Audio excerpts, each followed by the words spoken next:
Alrighty, hello everybody. Happy Friday. We are after how many weeks? 3 weeks, 4 weeks.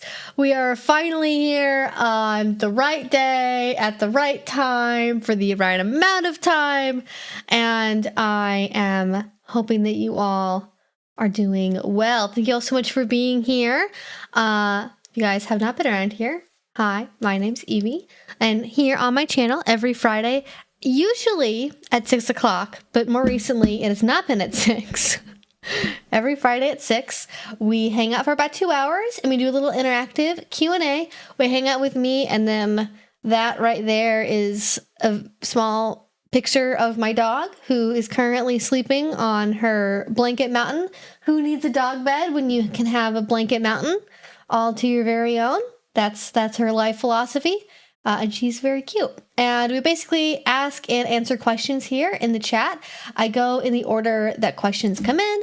This chat is 18 plus only because we do typically focus on more adult topics like kink, BDSM, power exchange, relationships, polyamory, sex.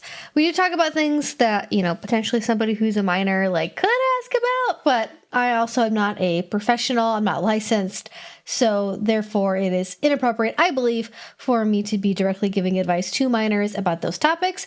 If for some reason you are a minor, please come back when you are 18 because we would love to have you. At least probably once or twice a year, we have somebody come in the chat to say, hey, I'm finally 18. I'm so glad I could be here. And we love it because we love people listening to the rules and are respectful. So please read those rules down below. We also have an FAQ down there too. So if you have some commonly asked questions like, where do I buy a flogger? What books do you recommend? Things like that. They'll probably be answered down below. There are a couple of things that I'm not going to talk about simply because I don't either have the experience to or because this is not the right format to talk about that in. So usually I do not give any sort of medical or mental health advice. There are certain things that I have learned from therapy and my own experience where if it's applicable, I'll be like, hey, here's a tool that I found to be helpful and here's how you can find out more about it and maybe use it. That's about as far as I'll go in that direction. But if you're like, do you think my bipolar is managed enough to do BDSM in a healthy way? I'm going to be like, I don't know. I'm not a doctor. If you're like, should I be worried about the fact that the mark from the whipping I got last week is red and puffy and inflamed? I'm going to be like, that probably sounds like you should talk to a doctor. Other than that, though, basically what y'all need to know is just be polite, listen to the mods, and I answer questions in the order they come in. You can also use a super chat to highlight your question. It'll come up here. Or you can go to Restream down below and you can submit through there and it'll also highlight your question, so I will answer it right away. And we also have memberships. For only 99 cents, you can use many of the adorable emotes that we have available, and you also get a cute little hamster/Pomeranian badge next to your name if you become a member. You can also turn on the ability to receive gifted memberships because sometimes we do have people that are very kind and gift memberships here in the chat too. And basically, the reason why we have memberships is literally just so I can have emotes for my chat because I want that. And they have to be behind a paywall because YouTube is greedy. That's basically it. But yeah, glad you all could be here. Thank you so much. Yeah. Hi, Evie in the chat. I missed you the last 2 weeks because notifications were messed up. Oh, really? Okay. Yeah, I've had a couple of people, not on the video I posted most recently, but the one before that. I had some people say that YouTube comments were messed up. Like people were leaving comments and then the comments were getting eaten, or they weren't able to respond to other people's comments and those were getting deleted for some reason. Also, thank you, David. Welcome as a member. Yes, she is. If you ever get stressed out, just look at my dog. Look how happy she is. This is peak happiness for her, is like getting to take a little nap. And then sometimes she switches around and she puts her little nose against the glass to look outside, and it's adorable. But yes, she is the peak of happiness. But I don't know, YouTube, even last week too, when I did a short stream, I couldn't connect to the YouTube chat for 10 minutes before the stream, and I was freaking out about it, and I ended up fixing it. So I don't actually know if that was a YouTube problem or me, to be honest. But yeah, YouTube has been, I don't know. They've actually changed, and I don't know if anyone would have noticed this yet or not, but maybe with other creators you possibly may have. but they've changed how monetizing YouTube videos work. So if you randomly notice getting a lot more YouTube ads, that's intentional, because now YouTube, it used to be you'd upload a YouTube video, you could choose what kind of ads you wanted to have play in your video, where in the video you wanted to have them play. Like you could pick kind of on a timeline where you want it. You could pick spot to put video then. Oh my gosh, thank you, Sean. Sean gifted 20 memberships. Thank you so much, Sean. That's gonna be like everyone in the chat who's like not a member, because we're so early into the stream. But thank you. Wow, thank you, Sean. That is why it's a good idea to try to have your membership gifting turned on, so you can receive that if you would so like to. Thank you. Welcome to all the new members. But yeah, as I was saying, what was I saying actually? I just completely lost my train of thought. YouTube changed monetization of features. So it used to be you upload a video, you could click on a timeline where to put ads. You could have YouTube automatically place ads for you. And then like if they put like 10 ads on like a 15-minute long video, you could pick which ones you wanted to remove. And now they make it a lot more difficult to remove individual ads from a video. So if you have them automatically place ads, which is the default, most people do that. I usually let them automatically place them at first, and then I manually remove all of them except for like 2 ad spots. If it's a long video, sometimes I'll do 3. If it's like a 50-minute video, I'll do 3. But for the most part, it's usually 2-3 max per video. And now they like actively discourage you from removing any ad spots, and they make it a little bit more difficult. So I imagine some creators, you're going to go from having an ad placement maybe every like 10 minutes if you don't have an ad blocker installed.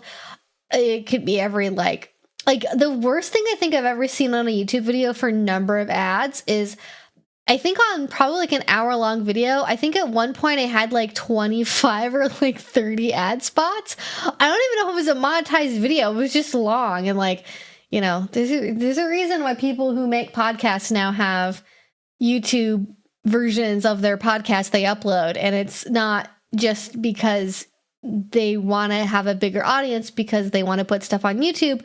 It's also because you can seriously double dip on ad placements if you're both putting something on, say, Spotify, and then you're also putting something on YouTube that's maybe an hour plus long.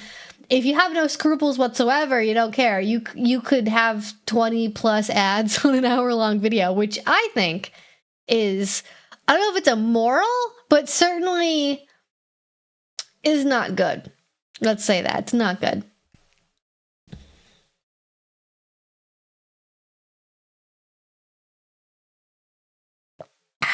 How's Bandy? For all her nicknames, I don't think I ever call her Bandy. Bandita is great. She's very snoozy. We tried to take a little bit of a walk earlier today, but it was simply too rainy outside, and it was too much. Like usually the rain doesn't bother her, but there gets to be a point where it's too rainy, and I know that if I take her outside, even with her raincoat on, because it doesn't cover her full coat, like her tummy and her legs are just going to be like soaking wet the rest of the day. So we went out for like 5 minutes instead, but I think she was okay with it overall. Oh yeah, YouTube Premium, because I use it for when I live stream on Thursdays. YouTube Premium is great. I love YouTube Music. I haven't had Spotify in probably since I was in college. It's probably been like 10 years at this point since I've used Spotify, and I used to use Pandora Music, which I feel like actually had a really good recommendation system, which I'm sure, now has been stolen by everybody else. But YouTube Music, really good at suggesting new music. Love the playlist features, love the collaboration features, just good experience overall with YouTube Music. Pretty much no complaints. And they actually have a really neat feature. And I don't know if this is just like a premium only thing, but you can have it turn on like smart downloads. So you can have it download podcasts or YouTube creators that you watch really often. So that way, if you ever end up in a position where like you lose internet, or maybe you're like trapped on the subway or on a long car ride or something, and you're like, crap, I didn't download anything, and now I have to just listen to people talk. What am I going to do instead? They may have actually downloaded like a couple of hours of YouTube stuff for you. And that has actually come in clutch a couple of times for me before. It's been great. There are raincoats for dogs. Oh, Ren, there are raincoats for dogs. She has a very cute little pink one. I don't know if I have any like recent photos of her wearing it. But yes, they do make. She has a pink raincoat. It's adorable. It has a little hood on it. There's a little there's a little hole on it so the leash can go through it. There's different styles of it. I think the one that I got for her is nice because it's Velcro closures on like top and bottom, which makes it easy to take on and put and take off. But they're adorable. I could have her wear little rain booties, but she's not used to wearing shoes and they're kind of not really necessary. So I haven't put her in little snow or rain booties yet, but those are also a thing too. Oh my goodness. I don't have this. The only dog clothing I like routinely make her wear in any way is a raincoat, and it's very adorable. How much is YouTube Premium? I hate talkback. I hate talkback. I love my mixes, but I hate when videos I love get deleted. From my understanding, I think YouTube Premium has regional pricing. Like different people pay different amounts. So I don't know. It depends. My guess is it's going to be at least $15 a month, I think.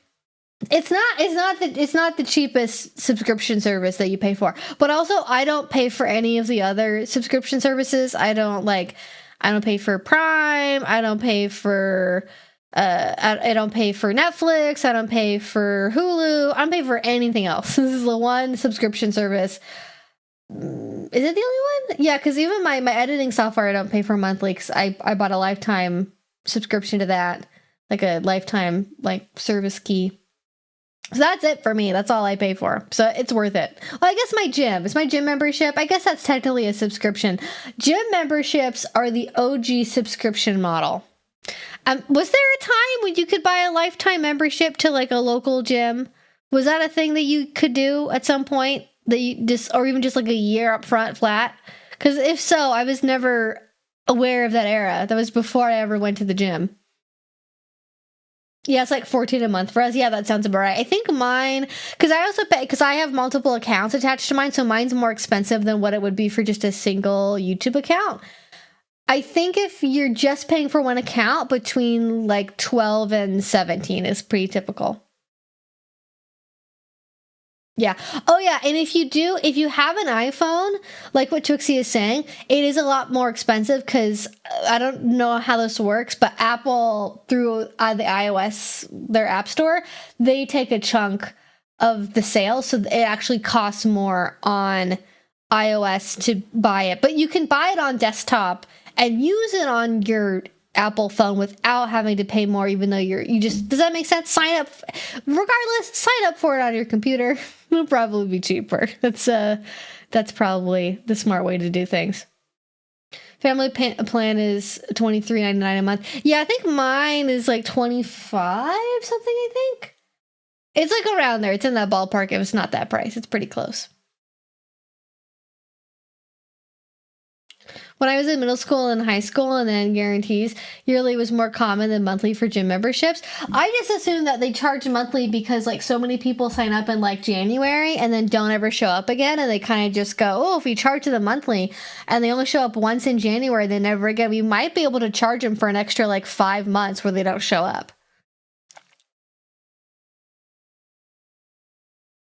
I remember year memberships of the gym and you could lock in the annual cost for life. Wow. Not anymore. Not anymore, people.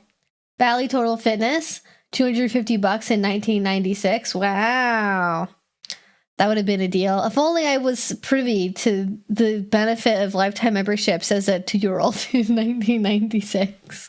How different my life could have been.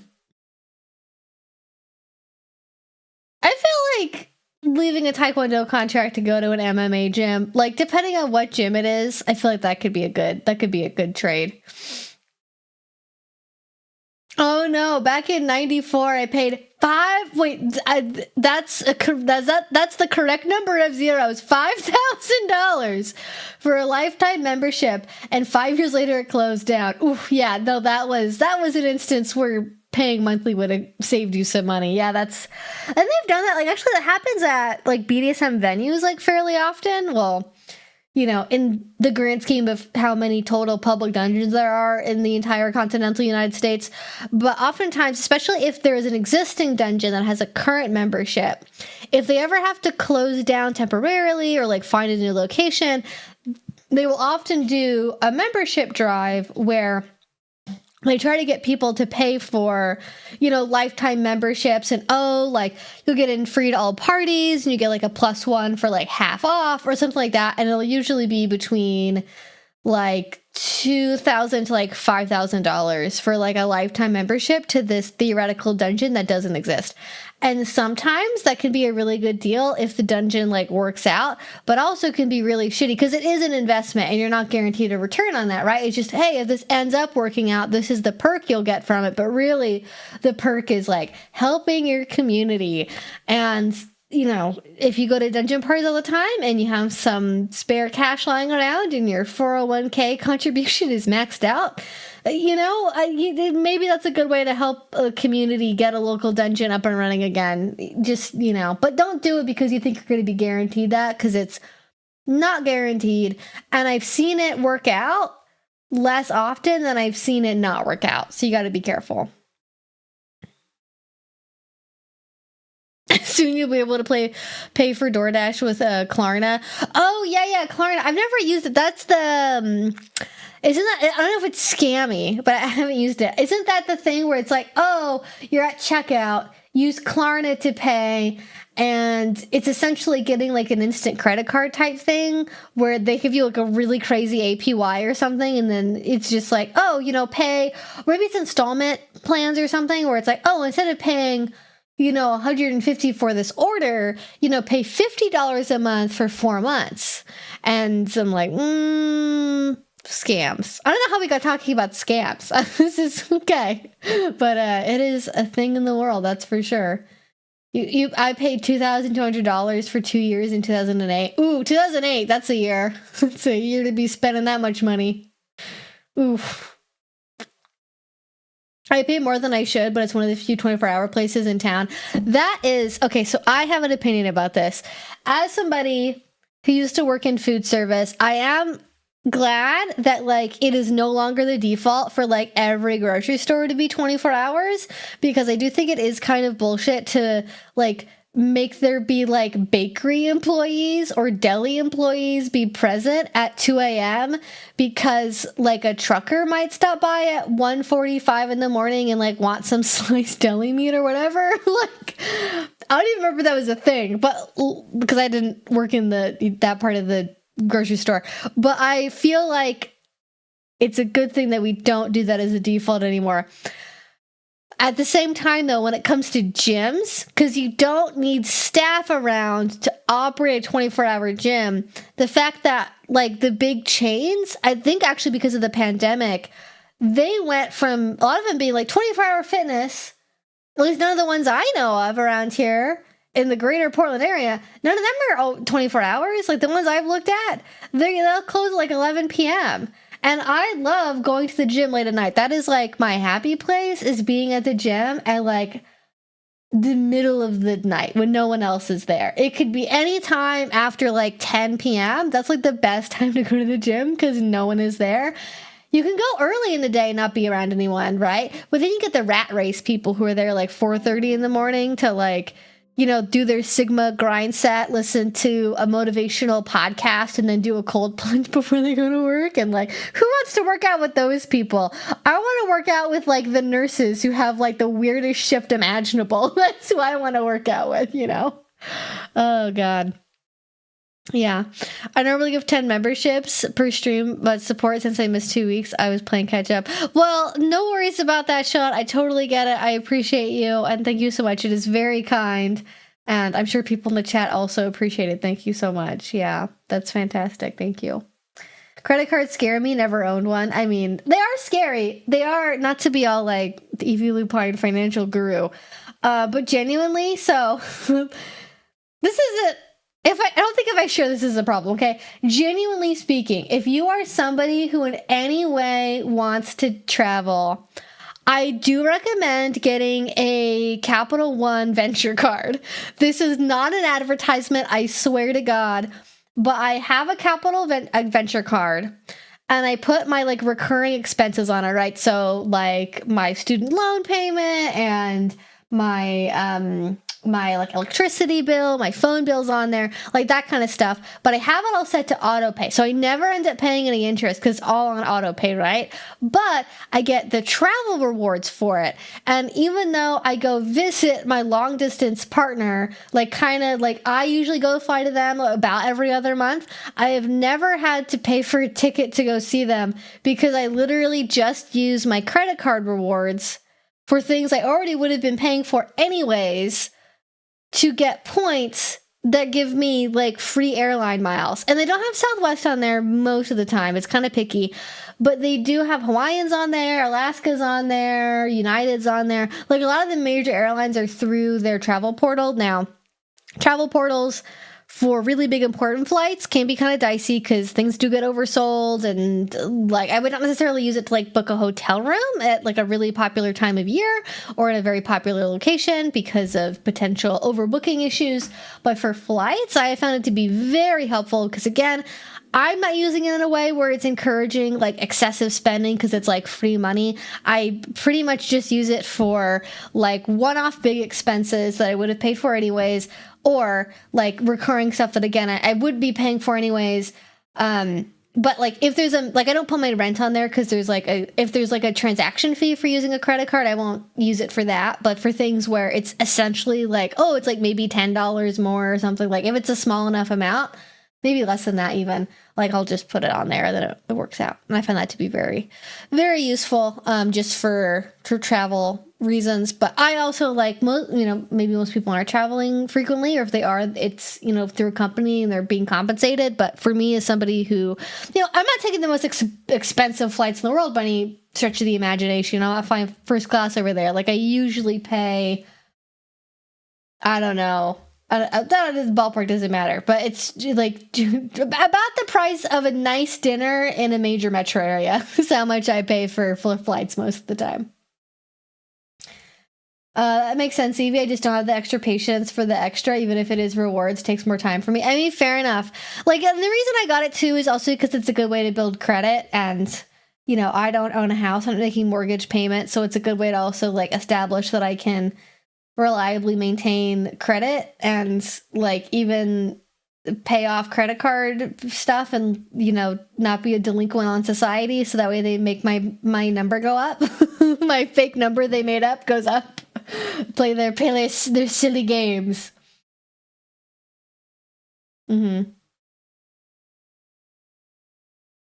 Southwest fucked up its conversion rate earlier this month, which made a lot of the rewards cards people really mad. Oh, did it really? Oh, because I never even, I think that there's a way that, so I could use, if I could book directly through Southwest, because normally Southwest isn't on any of the travel portals because they offer benefits like free check bags and stuff like that.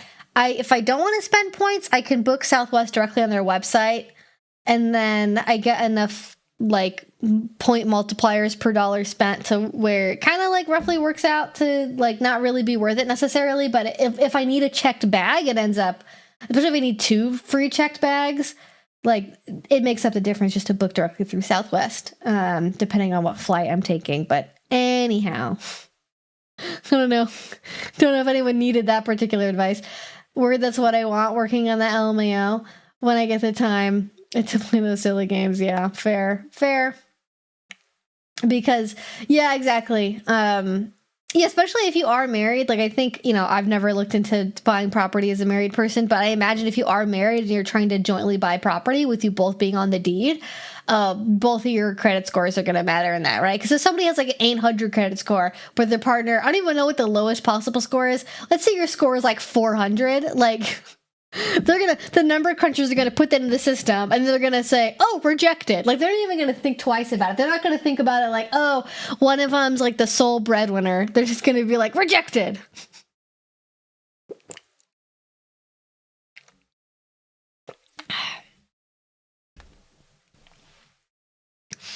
But yeah, good point. Southwest check bags no longer free. Wait, when did that change? Last time I was booking a flight like a couple weeks ago, they still had free checked bags. Is that universal?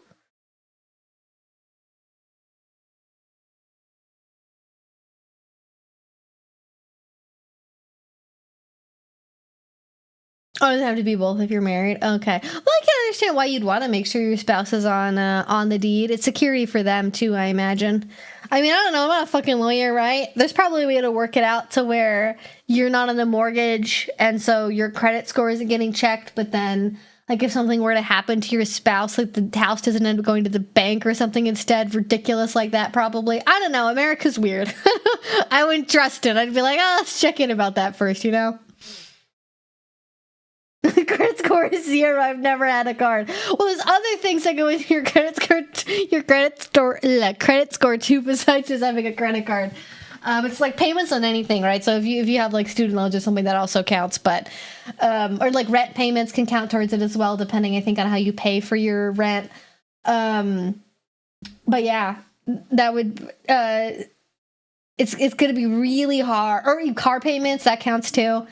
Hopefully, I mean, I guess 0 is better than like a really low number because you like defaulted on credit cards a couple times, but you know, I know it's not my life. Do what you want. I was about to say it's not your life, but that doesn't make sense. Jeez. Yeah, phone bill. Oh yeah, phone bill. Yeah. Okay, sure. All the little things. They'd be surprised. They get you on everything. Just literally a few days ago. It changed this week. Oh, the betrayal. Okay, well, I'm glad I never became like a Southwest Rewards member or something. Wow. E2 Southwest. E2. How dare you? Wow, that wounds me. I've never even flown Southwest more than like once. That was only because it was a last minute flight, and like I'm still like, one of the good things about flying was like, oh well, Southwest still has free checked bags. So, oh my goodness, actually I do. Oh, that's actually, I should check in about that, because actually I didn't book a flight, but somebody I know booked a Southwest flight. So is that retroactive? Like for people who booked tickets when they still offered free checked bags, will they still be offered a free checked bag when they go on their flight? Or is this only for currently booked flights going forward? Because imagine like showing up, you got your big old like checked bag, you think it's going to be free, and then you waltz in the airport, and then actually it's going to be $65, please. Yeah. Anyways, okay, let's get into some questions. I've been talking about fucking airline rewards and scams for 30 minutes. Y'all are so funny. I never know what's gonna happen whenever I stream. But this definitely takes the cake for most unexpected stream direction I think I've ever been on. I'm literally older than credit scores. I mean, a lot of people are. They're not actually that new, or not actually that old. I'm just watching Beta and happy that my credit rating is awesome after my student loans got discharged. The only thing good about being on disability. Oh, yeah, I guess that is a silver lining. I know, look at her. She is peace. She is the manifestation of peace. She's never been bothered by anything in her entire little doggy life. She is the moment. That is what I'll say. Okay, before I get lost trying to scroll back to the bottom, I just saw this really quickly, so I'm going to highlight it. I'm going to break my own rule because I can, because I'm the boss. K203 asks, thoughts on parties mixing swingers and BDSM? And you know what?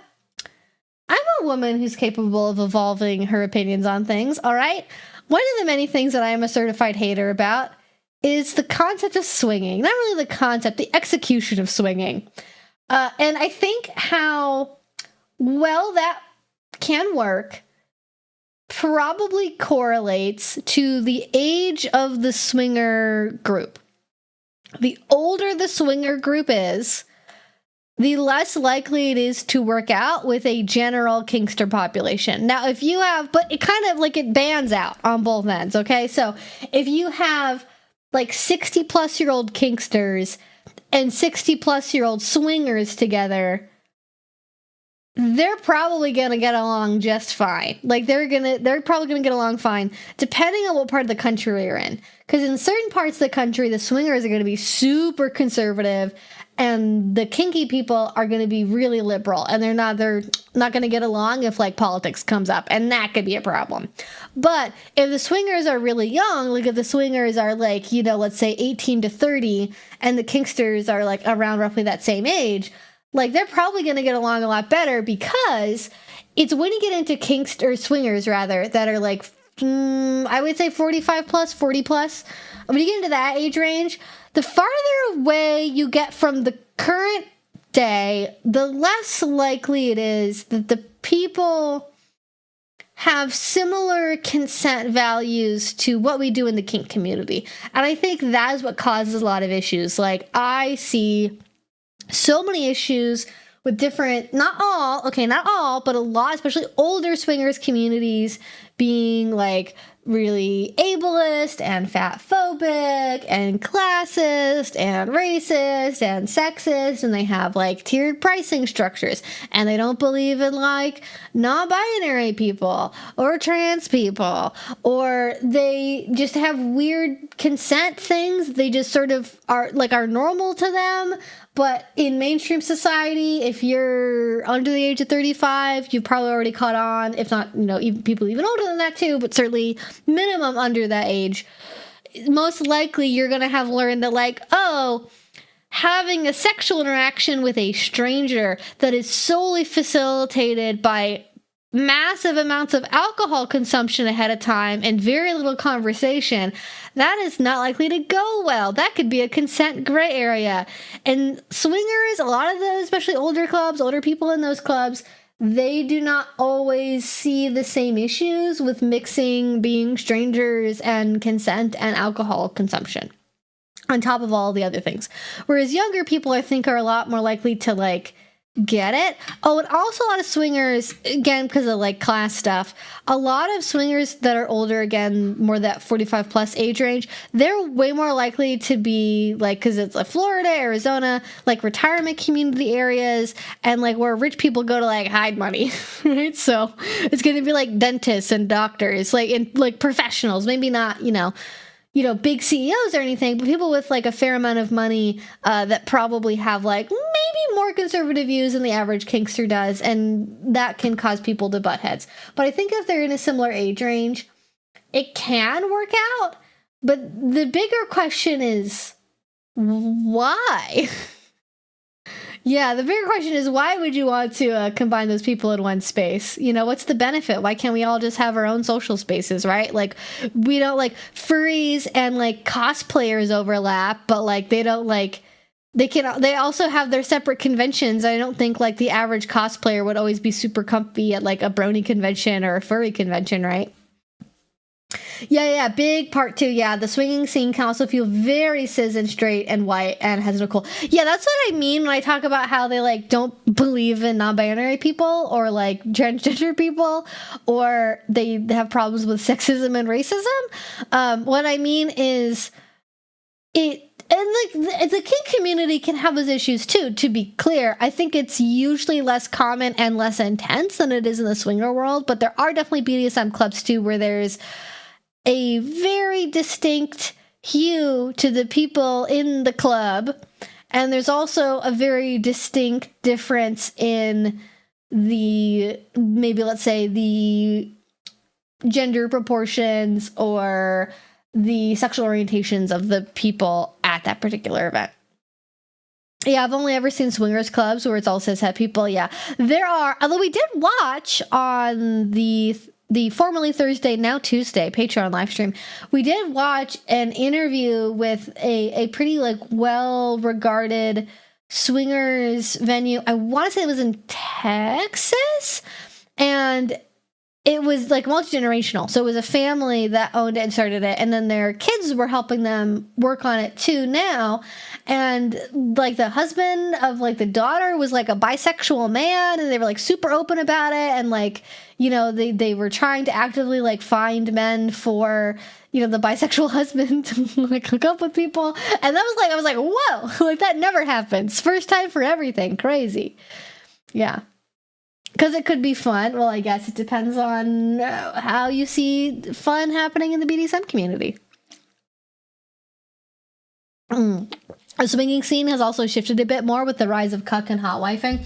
Oh, is there like, is the swinging scene like a lot more popular with people that are into like hot wifing and cucking now? Is there just like swinging is now more that as opposed to like traditional couple swapping? Because that's the thing too. I think a lot of the people that were, you know, because polyamory was less of a known thing a generation ago, even like 10, 20 years ago. I think a lot of the people that were more on the, well, why don't we just have multi-partner relationships? You know, I want you to get to explore other people without me. Like people who had more of that philosophy within the context of swinging probably moved into like open relationships and polyamory and are not really a part of and would have no reason to join like swinger social groups, because now there's factor to this too, is now there's like polyamorous like sex parties and polyamorous meetups, and I think that ate away at some of the market share for swingers events, and that left a lot more of a certain type of people that are drawn to swinging within swinging, as opposed to maybe before when it was a little bit more of a catch-all perhaps.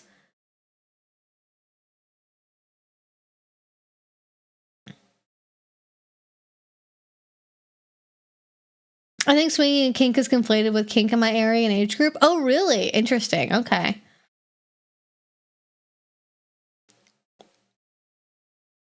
Yeah, the cool thing about BDSM is the scenes can be platonic and non-sexual, and I love that. That's ... really the case with swinging, obviously. Yeah, I mean, that's really it, right? Like, I think if you want to have a super sex-forward BDSM party, like, go for it. Obviously, there's a lot of people within BDSM that primarily or exclusively do it for sexual reasons, and, you know, more power to people for whom that's the way they relate to kink. Like, there is almost always at every BDSM venue, there's some sex-focused party, be it like an exhibitionist voyeur night or like a cuckolding night or like a CNC party or like some event where sex is allowed explicitly in some description of the focus. And I think that would be a good place for overlap of swinging. But I think if you're trying to combine the like asexual, non-sexual, platonic, I'm hanging out with my friends kinky people with like 50-year-old swingers who love fucking and drinking whiskey, like you're gonna like probably not even whiskey. What do swingers drink? What is the most popular cocktail at a swinging venue? It may be like, no, not a martini. That's too classy. What would people get at a? I feel like so like some kind of like I'm bad at beverages. Like a pina colada, maybe? Some kind of fruity cocktail is what I'm thinking. Something that, like, is a cocktail, but at a swingers venue, it has, like, a really racy name. You know, it's like a normal cocktail, but then, you know, they give you 2 cherries on a little sword skewer, and they make a pun about, like, a ball sack in, like, the name of the drink or something. That's what I picture. I don't know. Maybe am I denigrating swingers by believing they would do that, or they just like accept that like their venues are like weird tiki bars? Oh, a Mai Tai, yes, thank you. Rum and Coke, Manhattan. Oh, domestic beer. How can I? Of course. I forgot about the men. The men folk are drinking domestic beer, and the wives are drinking sex on the beach and Mai Tais. I think we figured it out. Manhattan is a good shout. Mojito. Yeah. Not a mojito. Margaritas. That beer, they're having Modelo margaritas. They're having beer-aritas, people. I don't even know what that means exactly, but that's what they're drinking. Beer-aritas. That's a thing that exists, isn't it? I know about alcohol. They would all bring a different bottle and pour it into a big punch bowl. Oh. The only time you should ever make jungle juice is when you're 21 years old and you are in college. That is the only time you should ever make jungle juice. The idea, and this is, listen, older people are allowed to have fun, but the idea of a bunch of like 55-year-old dentists making jungle juice is so funny to me. I I'm dying. I'm dying at this picture.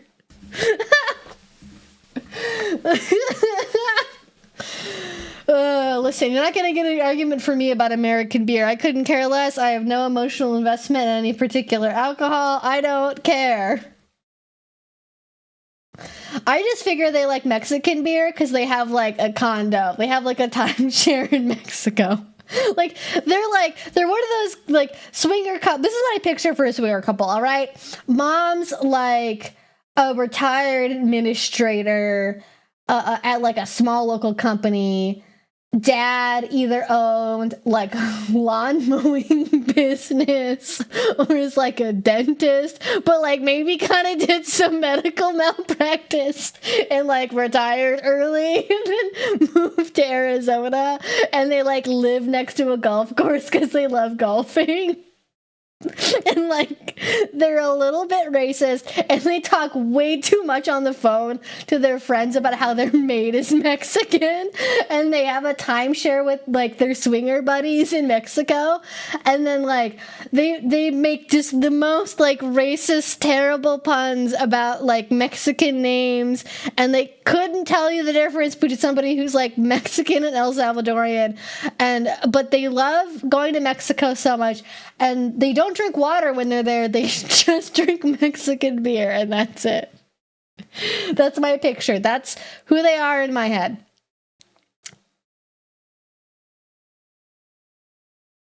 I remember a kiddie pool. We never did that.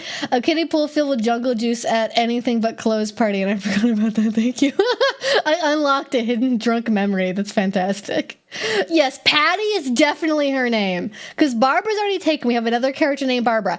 Patty, it's definitely Patty. Harold sounds a little bit too mild-mannered. His name's got to be like fucking Steve or something. It's got to be like Steve or like Joe, something like that. Like maybe a little bit like New York Italian in there, maybe something like that. But Harold is a vibe. Stop, they're already dead. This description is literally hell. I know, it's like such the opposite of my life, but like, you know, that couple exists, okay?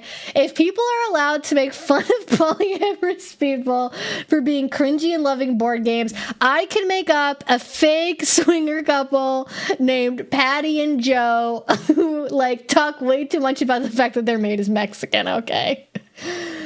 Jim is a good one, yes, and the friends are Bob and Jana, absolutely. There has to be like small breweries in America that make good beer, right? I don't know. I have physically consumed the product of beer knowingly, I think, twice. And I think on both occasions, because this is what my partner liked, I'm pretty sure they were both like Belgian wheat ales or like some shit like that. Like, I don't think they were American beers. I'm glad that everyone is entertained by this, yeah. In NYC, I've noticed swingers of all ages tend to be more predatory. I mean, I think that's why the consent issue is paramount. Like, as much as we're making fun of, you know, Patty, the retired administrator whose husband did like a light amount of medical malpractice as a dentist, an acceptable amount, a reasonable amount. Insurance covered it. Nobody died. It was fine. It was just had to get new teeth, is what it is. This is a problem. I'm a writer, and then when I come up with ideas like this, I just keep writing characters in my head the entire time in the background. So they're just in there now. Those characters, they're going to come out at some point in the future, and y'all can't stop it. It's going to happen. But this is like, as much as you make fun of swingers for superficial, kind of, I think, kind-hearted ribbing reasons, in that like a lot of swingers do resemble those things in the same way that a lot of polyamorous people do love board games. A lot of kinky people like love tabletop games, like that. Those are correlations that do exist, and it is weird enough for people to notice it. The real problem is, and why I have a distaste in my mouth towards swinging, it's not because of anything superficial or stereotypes. It's because every single time I have read something about the beliefs of those communities, when I've watched documentaries about them, when I've read about them in books, with very rare exception, they have consent practices that to me as a kinkster don't reach my standards and are not within my values. So I feel uncomfortable about that. And it would not surprise me that even if, if you're a swinger, even if you're 20, because you're probably not getting sex ed in school, right? You're probably not getting it anywhere else. And in swinger culture, like I imagine there could be orientations for, hey, don't go into room doors that are closed. Don't start jacking off in front of somebody without permission. Like there could be some level of that at a swingers event, but it's probably less intensive than at kink. And they don't really do like classes, right? Like swingers venues, to my knowledge, they're not educationally focused. So they're not doing like, Saturday afternoon, stay overnight on Friday after the party and, stay for the pancake brunch the next morning. And then after the pancake brunch, at from 11 to 3, we're going to do like a consent intensive. And we're going to talk about, navigating, and healing from like consent issues and have a really complicated conversation about consent. Like that just doesn't seem to be a thing in swinger culture. So if you're not around people who have that education, if you're not getting that education yourself, of course, you're not going to learn any better, and you might inadvertently, just because of the climate you're in, like have predatory behavior and or get away with predatory behavior because there's less of a culture of speaking about those things openly. Like swingers they probably have like Facebook groups. They don't have like a FetLife. Like swingers are on FetLife, allegedly. I haven't seen one before. But it's like FetLife is not like their main social media platform. So there's not a corollary website to my knowledge where swingers can be like, oh, don't play with, Denise and Dennis, because Dennis, puts, roofies in the beer, before having sex with people. It's not getting disseminated wide and far on like, on Swing Book or whatever the fuck, right? That's another thing. Yeah. Anyways, somebody should make Swing Book, or don't. Not my problem.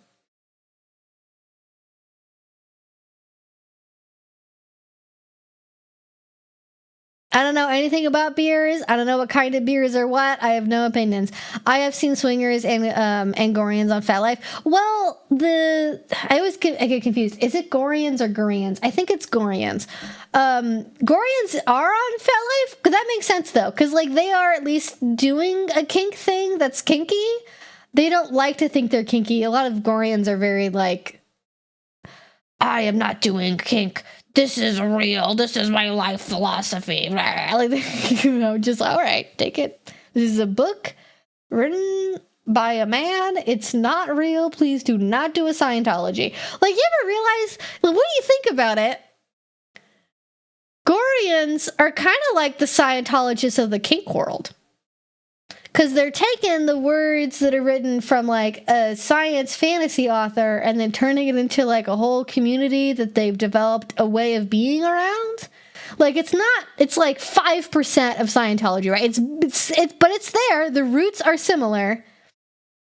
And I think that is possibly a reason why some people don't really like Goreans, is also because they tend to have very gender essentialist beliefs, and that sort of inherently is bad. There's not, I try to have an open mind about things. There are a few things that I generally will put my foot down about. One of them is consent things, right? So if you violate people's consent, you don't practice informed consent, you deceive people about the circumstances in which they are attempting to consent, yada, yada, yada, all that stuff. That's a problem to me.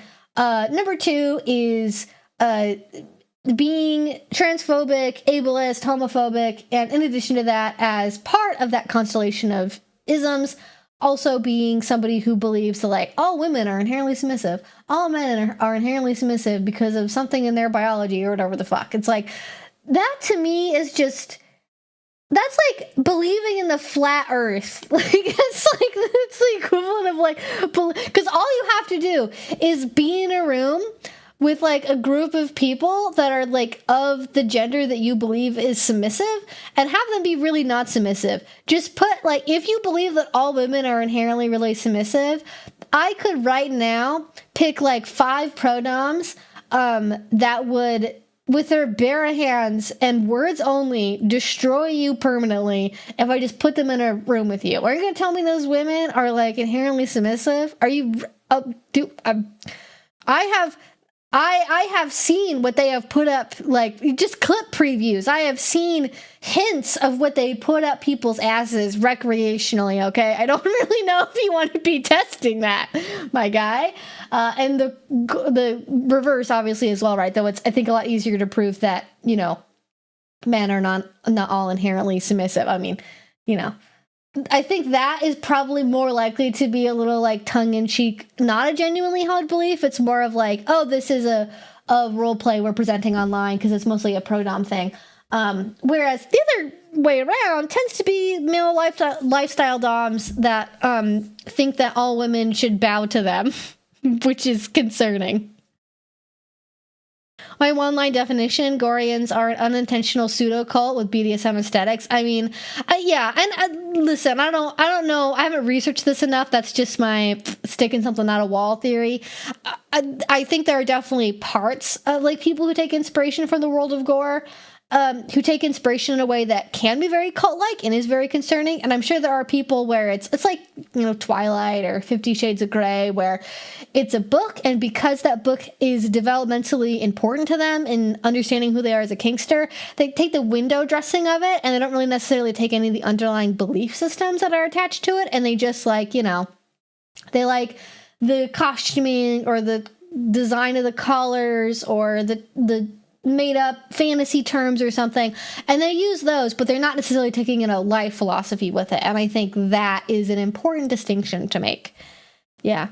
According to John Norman, those dominant women are a different species, and I'm not joking. Why am I not shocked? Isn't that just sort of like the Amazon fantasy, right? They're not humans, they're Amazons. I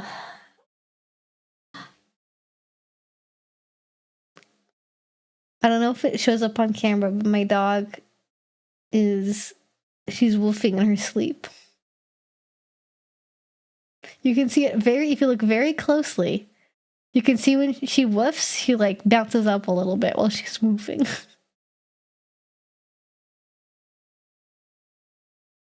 She's listening to me now, I think.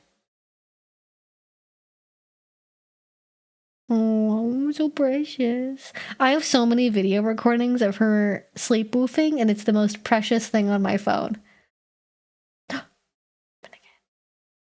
It's like listening to a baby hummingbird. I love it. It's the best thing in my life. Soft gore versus hard gore. I can't even tell if that's a pun or not. That just sounds believable. 50 Shades is awful. Okay. I agree. I have to be so careful whenever I talk about this. I am not saying that 50 Shades of Grey is good. Let's be very clear. I don't think it's a good piece of media. I don't think it's a good learning tool. But I do want to accept the reality that there are people that are responsible kinksters who got into the community or into the lifestyle through those books, and they did not learn how to do BDSM from E.L. James. It was merely a launching point for further actual education, and they made like some of the aesthetic things about that relationship or about that series, like, you know, Anna having to wear a hair in a braid, you know, the dom only wearing jeans and no t-shirt, like the non-harmful, non-toxic parts of that. You know, I think it's possible to take those things that work, or even take the toxic things and make them non-toxic in your own version of doing them, but sort of retain the hotness that exists for you in that. And that can work out. That can be totally fine. Yeah. Oh, kitty cats, they chirp when they're dreaming? I didn't know that. That sounds very cute. Will she bark at the birds? She does not really bark at birds. She's not really a bird dog. She doesn't really register them, to be honest with you. She loves squirrels and bunnies. Those are her favorite. We saw a bunny the other night, and she just hung out by the window the whole rest of the evening. Like, she wanted to go back outside and go track down that bunny. And I'm like, that bunny's the size of you, Bandita. I don't know who you think's taking who down there, but that bunny could definitely beat you in a fight. It was a big bunny. It was a big boy. So they take the books as a philosophy, but they're not channeling a cult, right? E.g., they don't think there's a physical place called gore. I I'm not confident enough to say none of them do. It's possible. I don't think it's the predominant belief by default, but I definitely think that there are people, at least some, who do believe that there is a physical planet called Gore.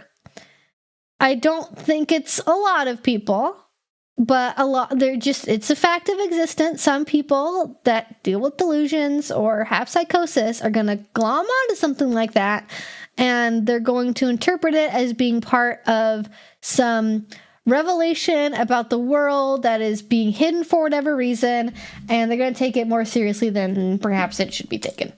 Oh.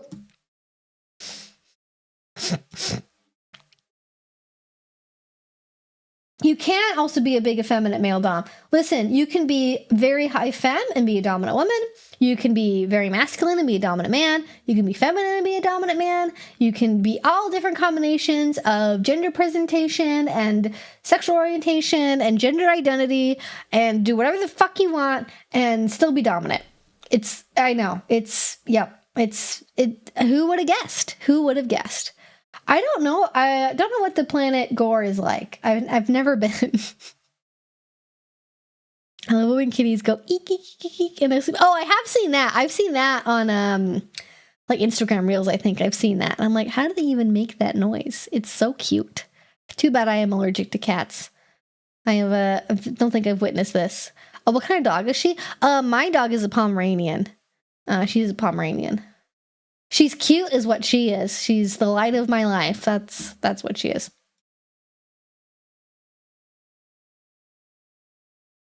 Restricting oneself based on what is supposed to be attractive is dull. My husband also paints his nails and wears earrings sometimes. He likes drag shows and has a regular twinkle toes on the floor. That is adorable. Twinkle toes. Oh, that's cute. I love it. Yeah, let people paint their nails.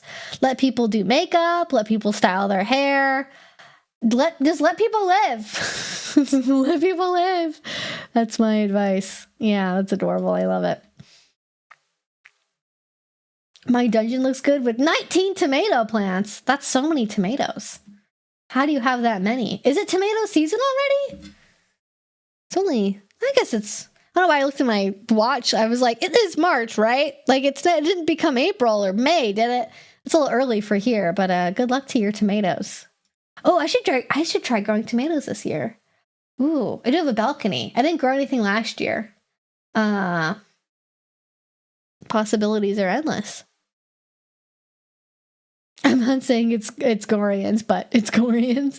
It is literally opposed to Earth and consequently always hidden behind the sun, making direct observation of it from Earth impossible. Oh, okay. So, like, the believing in Gore means you have to believe that we don't have, like, probes in space that can see, like, behind the sun, like, relative to where Earth is, right? Okay, gotcha. But no, there are people who, again, there's people who believe in flat Earth. There are people who believe that everyone in the government is a lizard person. There are people who believe that, I don't know, there are conspiracy theories that are popular. But, like, people believe all kind of wacky stuff, you know? So, like, there's definitely somebody who thinks it's, like, actually real, right? Or, like, there's QAnoners. The fact that QAnoners exist should just tell you everything you need to know about the willingness of people to believe things that have, like, no real evidence whatsoever behind them because of collective delusion. Ooh, basil and strawberry. That sounds very nice. Today's the first full day of spring. Oh, so it is. I have a 4-partner about an event on Tuesday. I have a 4-parter. Oh, a 4-part question. I was like, you have 4 partners? I interpreted that as 4 partners going to an event together. And I was like, ooh, polycule time.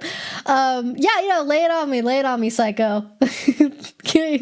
I will pay attention with rapt attention even as you tell me a 4-part question. I'm ready. Let's go.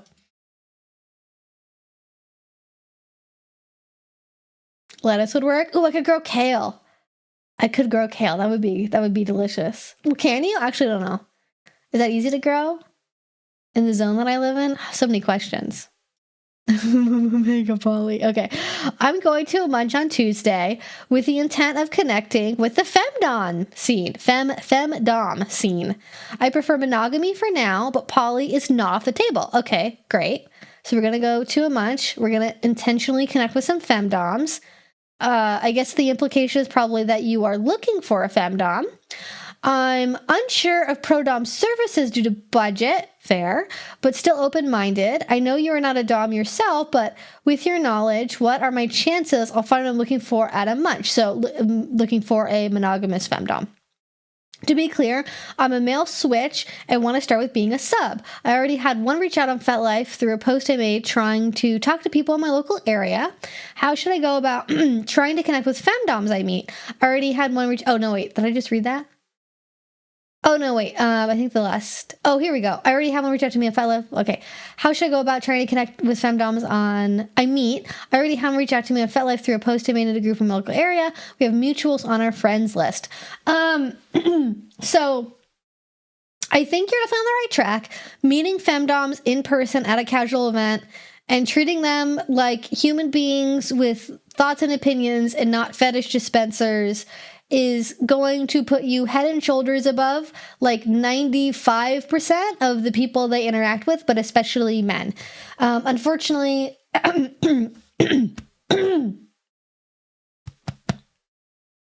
right, sorry, I had something in my throat there. Unfortunately, a lot of femdoms, even people that don't just femdom but are switches, when they're in femdom spaces, there's a lot of people who just think, okay, I showed up, I paid $20 to be here, therefore I am owed one of these women playing with me, why won't they be my mommy? And they just don't know how to deal with it. And, you know, not even getting into FetLife messages or how people interact with them on photos or in response to status updates or anything whatsoever at all. It could be really rough out there.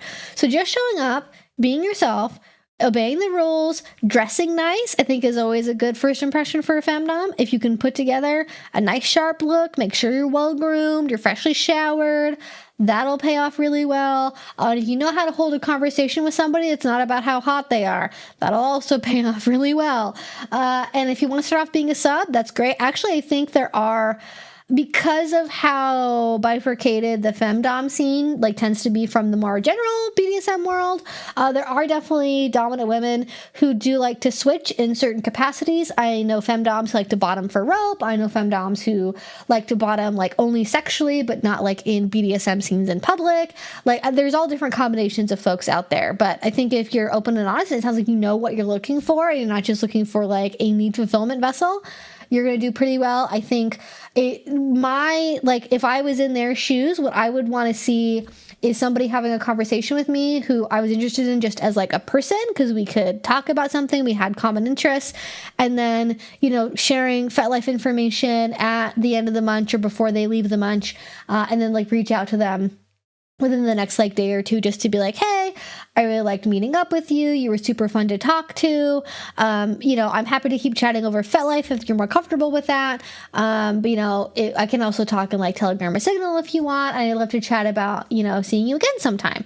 And I think that would be perfectly appropriate, as long as, you know, even if they didn't originally pick up on the vibes and maybe you were like interested in them, like I don't think that would be inappropriate. I mean, I'm the kind of person where I like to talk for a long time before I meet somebody in person, but if we originally met in person already, like I'm more okay like just getting into another meetup relatively soon if I feel like there's some kind of connection there. The moon is made of cheese. Yeah. A tip I had to learn is pour water glasses for aftercare before the scene instead of after. Yes, get the water bottle ready before you play. That is a very good one. But yeah, I think finding a femdom who is like the same proportion of switch you are might be difficult. I think that's generally an issue for switches writ large. Is there are some switches who are like 50-50 down the middle. You never know what they're going to be day to day or week to week. It's always changing. Other people have a very strong preference one way or the other. And some people, it totally depends on the partner and they only play one role with certain people and they only play the other role with other people, right? So finding somebody who meshes with you as a switch in your type of switchiness might be a little bit of a tall order.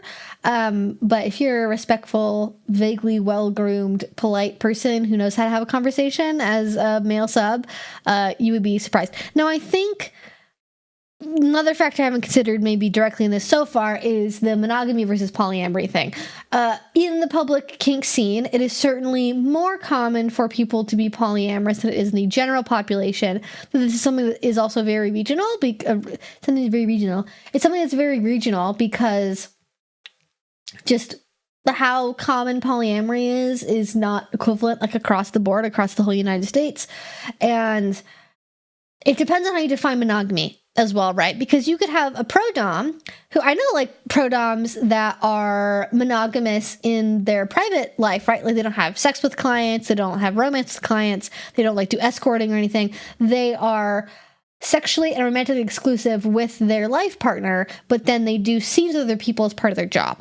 Or maybe they do like online role play, or they like record clips or something for like a clips market or something. Like they do something like that, right? And some people, because there's romantic and sexual exclusivity, they would still consider that to be within the bounds of monogamy. Whereas other people, if you're just playing with people, that counts against it being monogamy. So it depends on how you define monogamy. And just the area of the country you're in. I do think finding somebody who's all those things, obviously, the pickier you are with specifics, the harder it's going to be to find somebody. But I don't think it's impossible by any means. I think it's very, very doable. Oh, no, you're totally cool. I'm probably the kind of switch that would only play one role with a certain person. And I think that's probably more common with femdoms, simply because, like, I think maintaining like, if you want to be a dominant, it's, like, it is... in general, actually, I wouldn't even say with femdoms. With people who are dominants who switch, I think it is more common for people who are dominants to stay in the same role with the same partner and switch with other people rather than switch with their same partner. Just because, like, I think it's harder to maintain separation between those headspaces if you're trying to do it multiple different ways with the same person, you know? It just sort of depends on the energy you get from them, and not everyone has those kinds of changes in feeling in their relationship with the partner. I don't know if that makes sense or if I'm just like rambling, but yeah, hopefully that helps. I think, you know, it might take a couple of times of meeting up with people, and you're only really going to know once you actually go in person. But the fact you already had one person reach out just from like a post on maybe some kind of, you know, friend finder, or what's the actual word people use? I've totally blanked on the term. What the fuck? Matchmaking? That's not it. Personals. The fact you already got a potential match from like a personals posting, I think bodes really well. I'm in the same boat. More to come. Well, thank you, Sean. There's a lot of people out there looking for pro-doms. Mm-hmm. I just got into the scene about 3 months ago and learned I'm interested in femdoming as a switch. I met someone who's also more interested in subbing as a switch, is a long distance connection. Yeah. And especially if you're willing to, it doesn't have to be like, no, like across the country long distance, but you know, if you can't find somebody locally, like some kind of minor long distance might also be able to work out too. If you're the kind of person who likes, you know, phone calls, video calls, texting, you can travel somewhat regularly, that works too. Yeah. All right, see you, Raphael. Thanks for hanging out. Okay. It's already after 7. Wow, time flies when you're making up swingers. When you're inventing swinger characters for your fan fiction in your head. I should come up with stock Gorean characters as well. I think that's necessary. I'm glad I did a less heavy topic for your video today. You have been doing difficult topics a lot lately, so I'm glad you took a break from that. Oh yeah, Plate. I love that name, Plate. I am going to be doing a bit more of a break, not long term, not like 6 months or anything, but I am going to be refocusing on doing just like, you know, maybe some like social media topics, but some lighthearted topics as well. Some more like just talking about kink, not talking about any abuse or legal cases or what have you.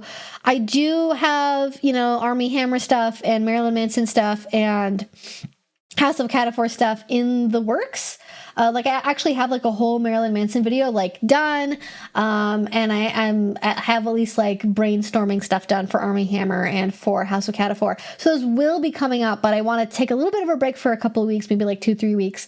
Just only do kind of more normal videos, and then just like sprinkle those in there as I build up my stamina again to work on those kinds of videos, because they both are like, they're not like that emotionally taxing to make. It's just like, I know when I do like 3 of those videos in a row, I'm like, oh, Jesus, like that's like, I gotta have something to break it up, you know? It's like if you have like, well, I don't know, maybe there are people who do this and they're fine. It's like, you can't have ice cream for every meal, right? You can't, if you have ice cream for breakfast, lunch, and dinner 3 days in a row, even if you love ice cream, you're going to feel like garbage. You're going to be like, you know what? I should have a salad. I'm going to actually do like a juice cleanse for a couple days, you know?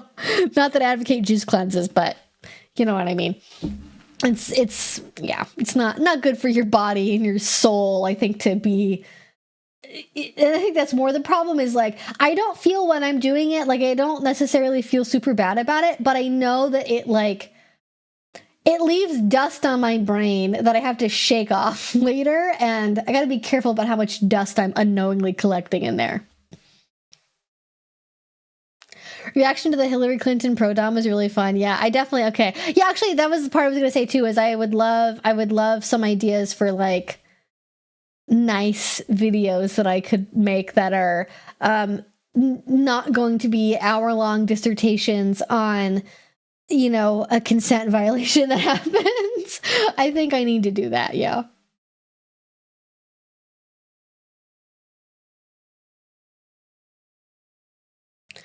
You have to have an after swing event with all the couples around a magic bullet blender and drinking smoothies, you know. No, I don't know. Are they just drinking like smoothies because smoothies are good for you? Or is there something involving condoms that I'm deeply afraid to even say out loud that could possibly be happening in that scenario? What are they putting in the bullet blender exactly?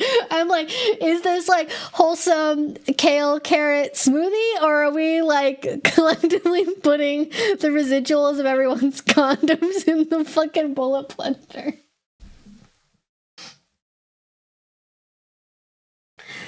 You guys should not let me outside. I need to not be outside.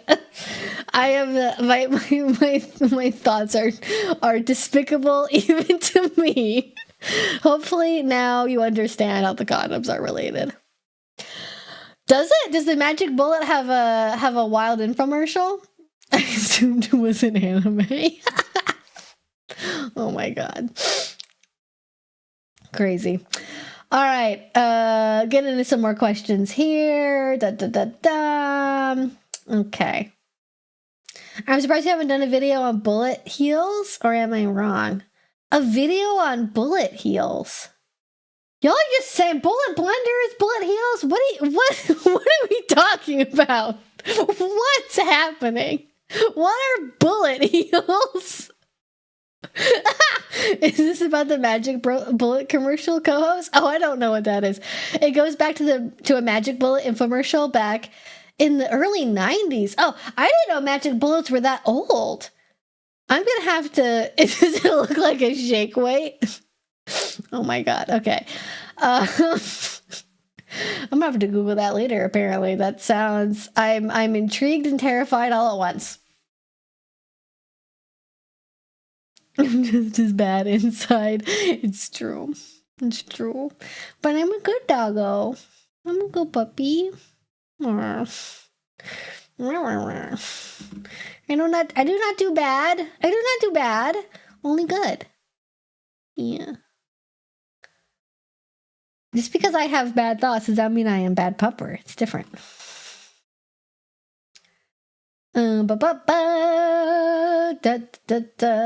That's my theme song. Okay. Today I found out my dom is interested in pet play. Are there any tips for getting into a pet mindset for someone who isn't drawn to that?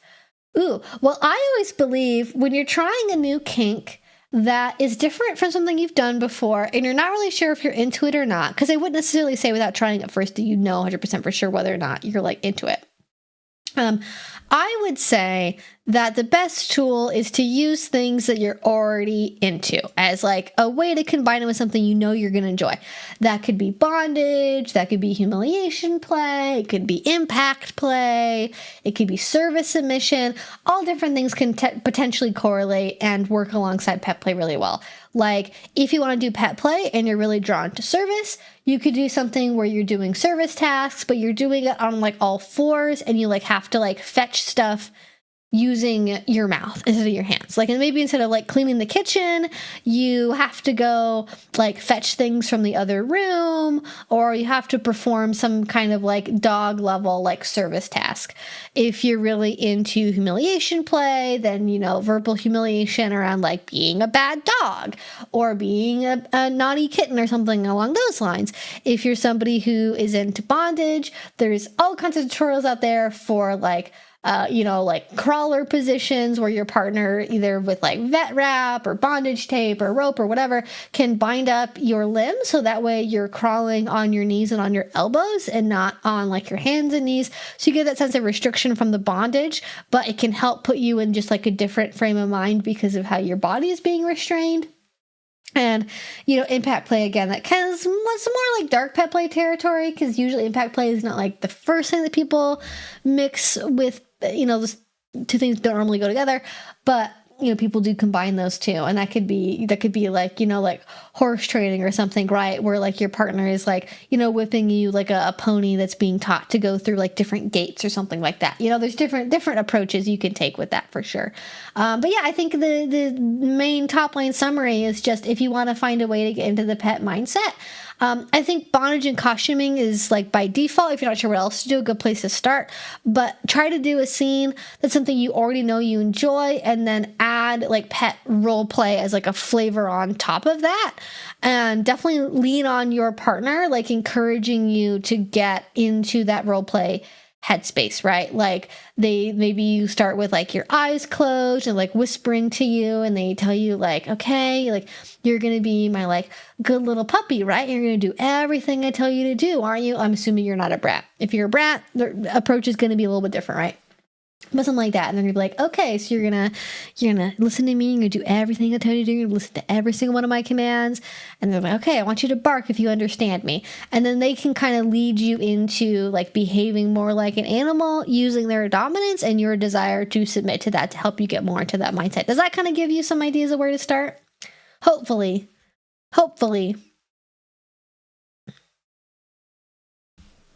Oh, I think they meant ballet heel / boots. Oh, yeah. The reason I don't is because they're a fetish object, and I don't generally make videos about fetish things on YouTube, because if I say the word fetish in a video, it gets demonetized, and it's just a nightmare. So I avoid that at all costs.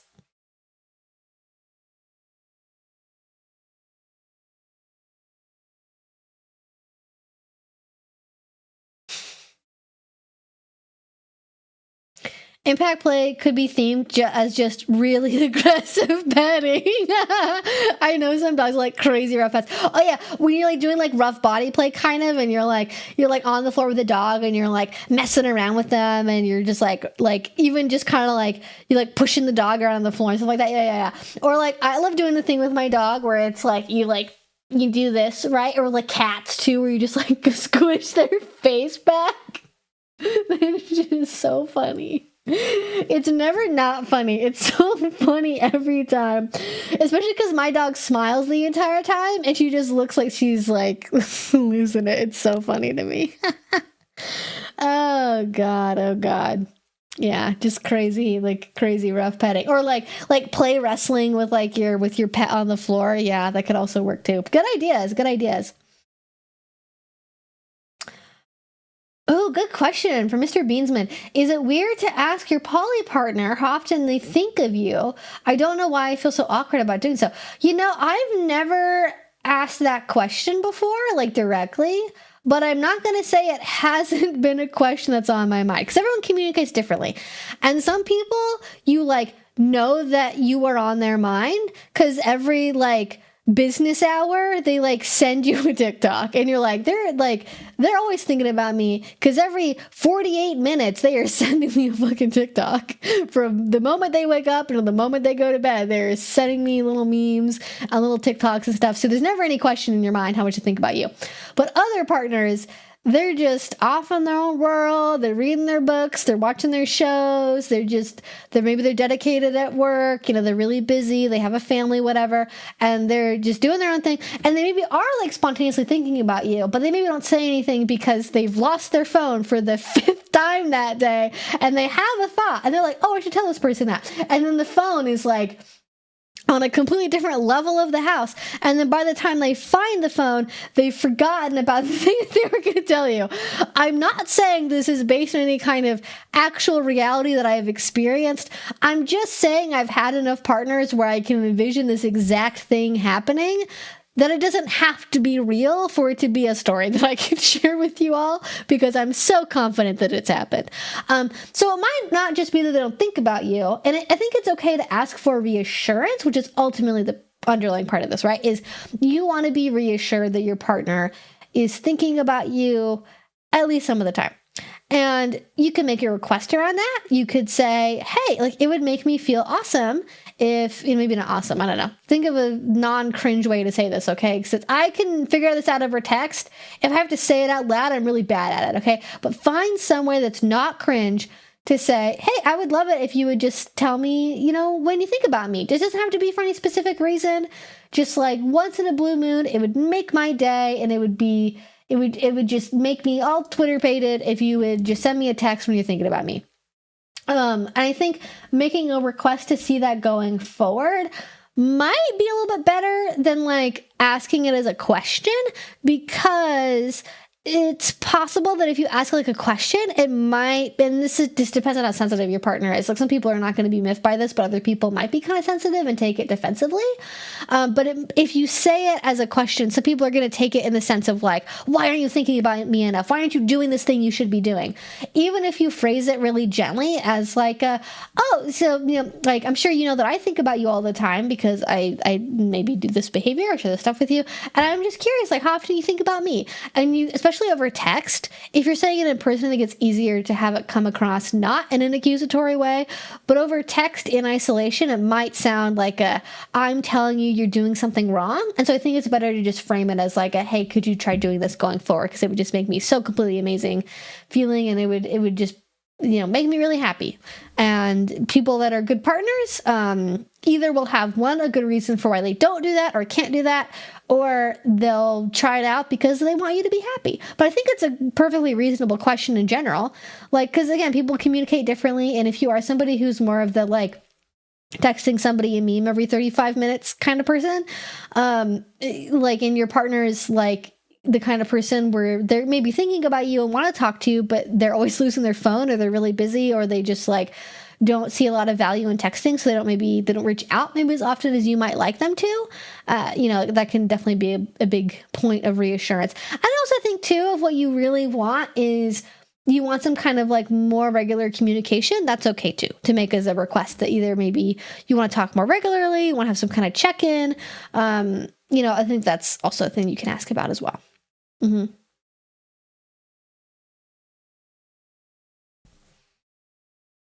I feel completely called out. I mean, well, ADHD is a thing. All right. Yeah. See you, Lexi. Have a good weekend. Oh my gosh. Okay. We have like a little bit over half an hour left here. Thank you all so much for being here on this beautiful, wonderful Friday. Yeah. See you later, Lexi. Okay. So I'm going to move on from that one. I feel like that's a pretty solid answer. But we will, if there's any follow-up, I will look out for that. She is living the fluffy, plushy life, that's for sure. Every day.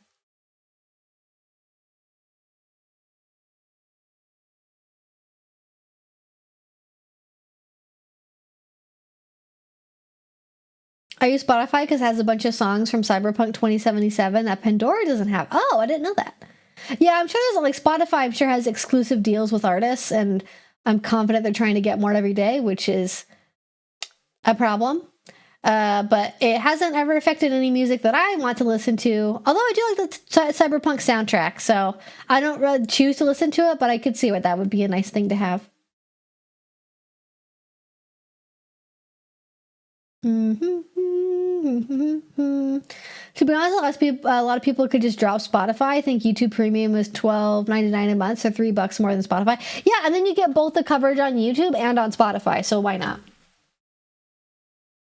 Oh, okay. Good question from Ruka. I think maybe Ruka, maybe pronounced differently. Not sure.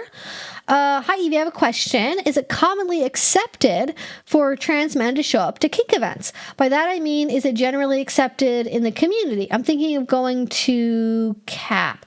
Oh, CAP. That is something just disconnected on my computer. I don't know what though. Something became unplugged. Oh, it was an external hard drive became unplugged for some reason. I must have kicked it by accident. What is that event? That's so familiar. There's a convention. Is it CapCon? Something else with a very similar name to that is happening soon, I believe.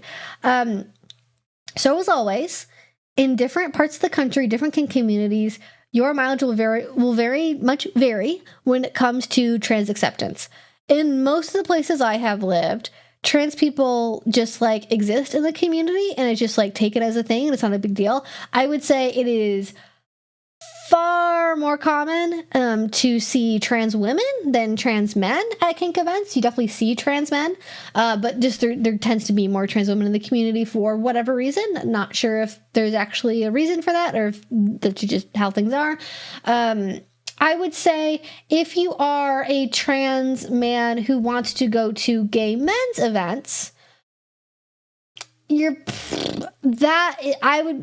would double check on what event you're going to a little bit more closely, because there are unfortunately still in this day and age a lot of gay men's events that are exclusively for cis men, and it's changing and it's getting better.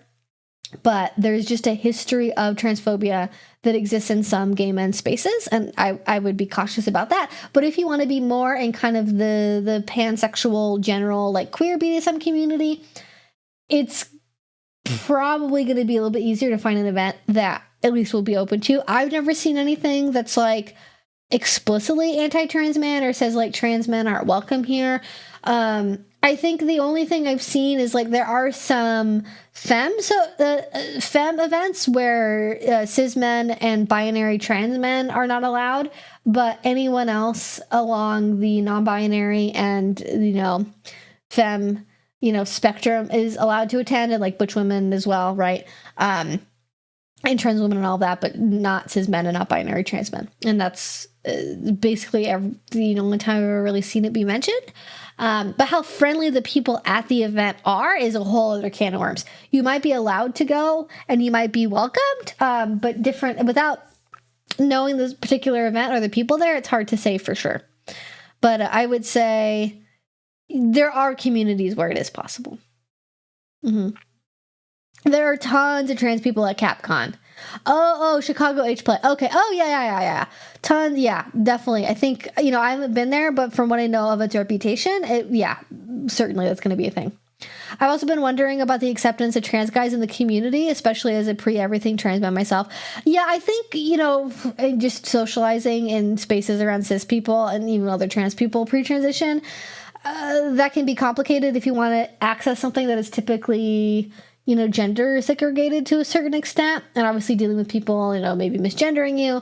But again, in the spaces I've been in, people are generally really good about like respecting pronouns, asking for them, giving people opportunities to like passively share pronouns, generally just promoting an environment that does not tolerate any kind of at least overt discrimination issues. That being said, all it takes is one individual to make a space feel unsafe, and I've certainly heard stories from venues of dungeon owners or DMs or other attendees doing or saying something to make somebody feel unsafe in a way that they felt was targeted specifically because they are trans.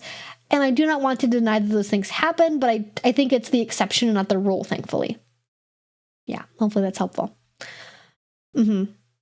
something I wonder about. I'm a trans mask, but I don't look one bit like it, so I worry and tend to draw away. Yeah, and like, you know, I am cis. I don't know what it's like to be non-binary or trans. I can't speak to that experience directly in a lived capacity, but I certainly know lots of people that are non-binary or pre-transition or just like don't identify as like strictly along the gender binary, and pretty much every single one of them is like, I don't know if I belong in this event.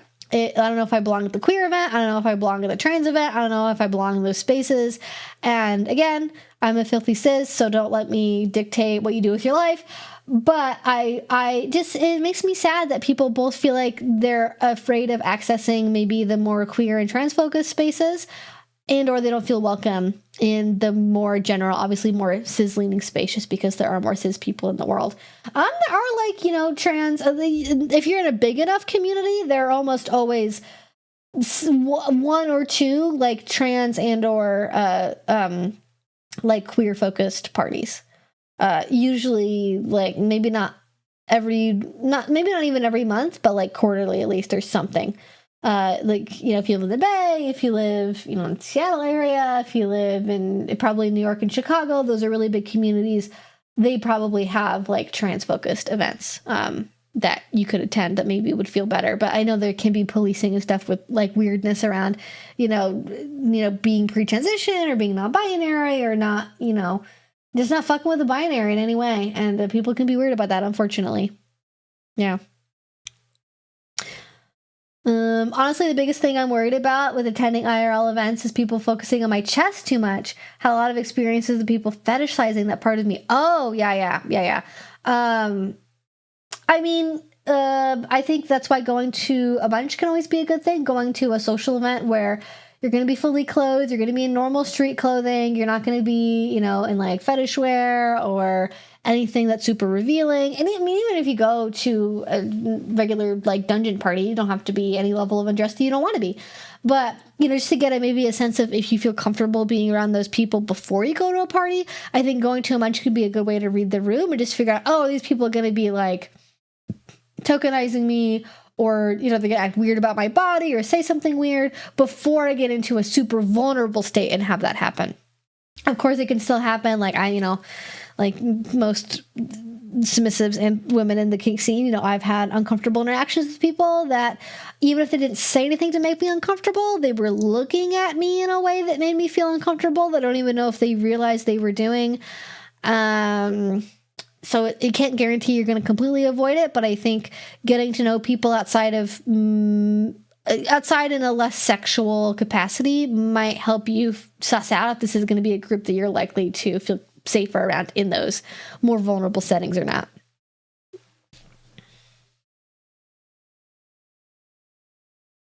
Oh, the Bendita! Hello, my baby. Hello. You have emerged. You are now directly in front of the camera. You're so close. Can I even get close? Hi. You're too fuzzy. Oh, where are you going? Hi. You're right there. Yeah. The angle she's facing the camera right now has like a really funny effect. Hi, my little baby. How are we? Aw. Yeah. I'm talking to you, huh? Oh, you're moving again. You're moving. Where'd you go this time? Well, you're all the way over there. I can't think my camera can reach over there, honey. Hi, you. Want to come up on my lap? You want some snoogs? Do you want some snoogs? Come here. Come on. Yeah, I know you want some attention. Come here. I can tell. Here we go. Okay. All right, let's take this off so we're not jingling in front of the microphone and damaging everybody's hearing. There we go. Okay. Oh, hi, baby. You're so fuzzy. I love you so much. Hi. How we doing today, baby? Oh, I know. We're trying to find a place to put our little paw. There we go. Aww. We're quiet whining. Why are we quiet whining? Why are we quiet whining? She doesn't like actually whine or like make noise. She just like in this very high pitched way will like, I don't even know how to replicate. She's like Like I don't know if you guys can hear on the microphone or not, but she just like kind of vaguely makes a noise of like dissatisfaction. She's just like that every day. She's just like that every day. Yeah. Oh, what's wrong, honey?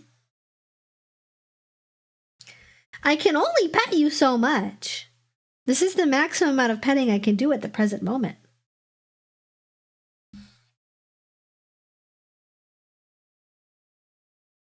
I've been going to more kink socials locally, and it's helping me be more comfortable as a polyamorous cis man person. Watching you explain the complicated dynamics is really appreciated. Thank you. Oh, you're so welcome. Memo Jesus. You're very welcome. Or Jesus, as it might be. Yeah, I'm a pre-op trans man who's only had good experiences in my local community. Oh, I'm glad to hear you've had good experiences. That's very positive. Cuteness overload, indeed. I have a St. Bernard who can't do that with me. Aw. Well, I bet they try. All dogs are lap dogs if they try hard enough. Some of them should not be, though. They're too big.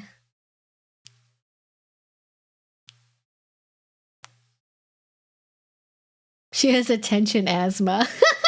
Is that what you have? You have attention asthma? You're doing your funny breathing? Yeah.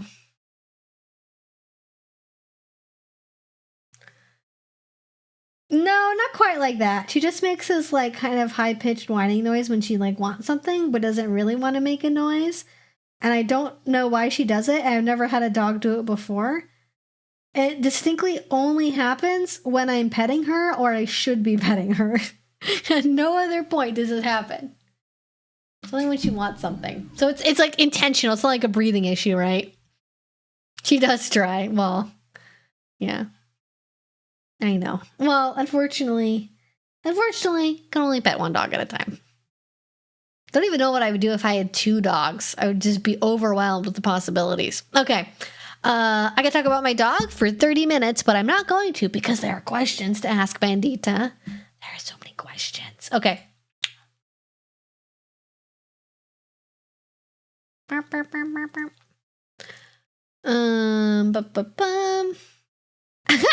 don't know if any of us are certified therapists, but I'm a certified freak. It's a very least 6 days a week, maybe more. Wish I'd seen that sooner. That was a funny one. Certified freak, 7 days a week. Hell yeah. That's like such, I don't know why that's so funny to me, but it is. Every time I read it or hear about it or have it referenced in something else, it's so funny.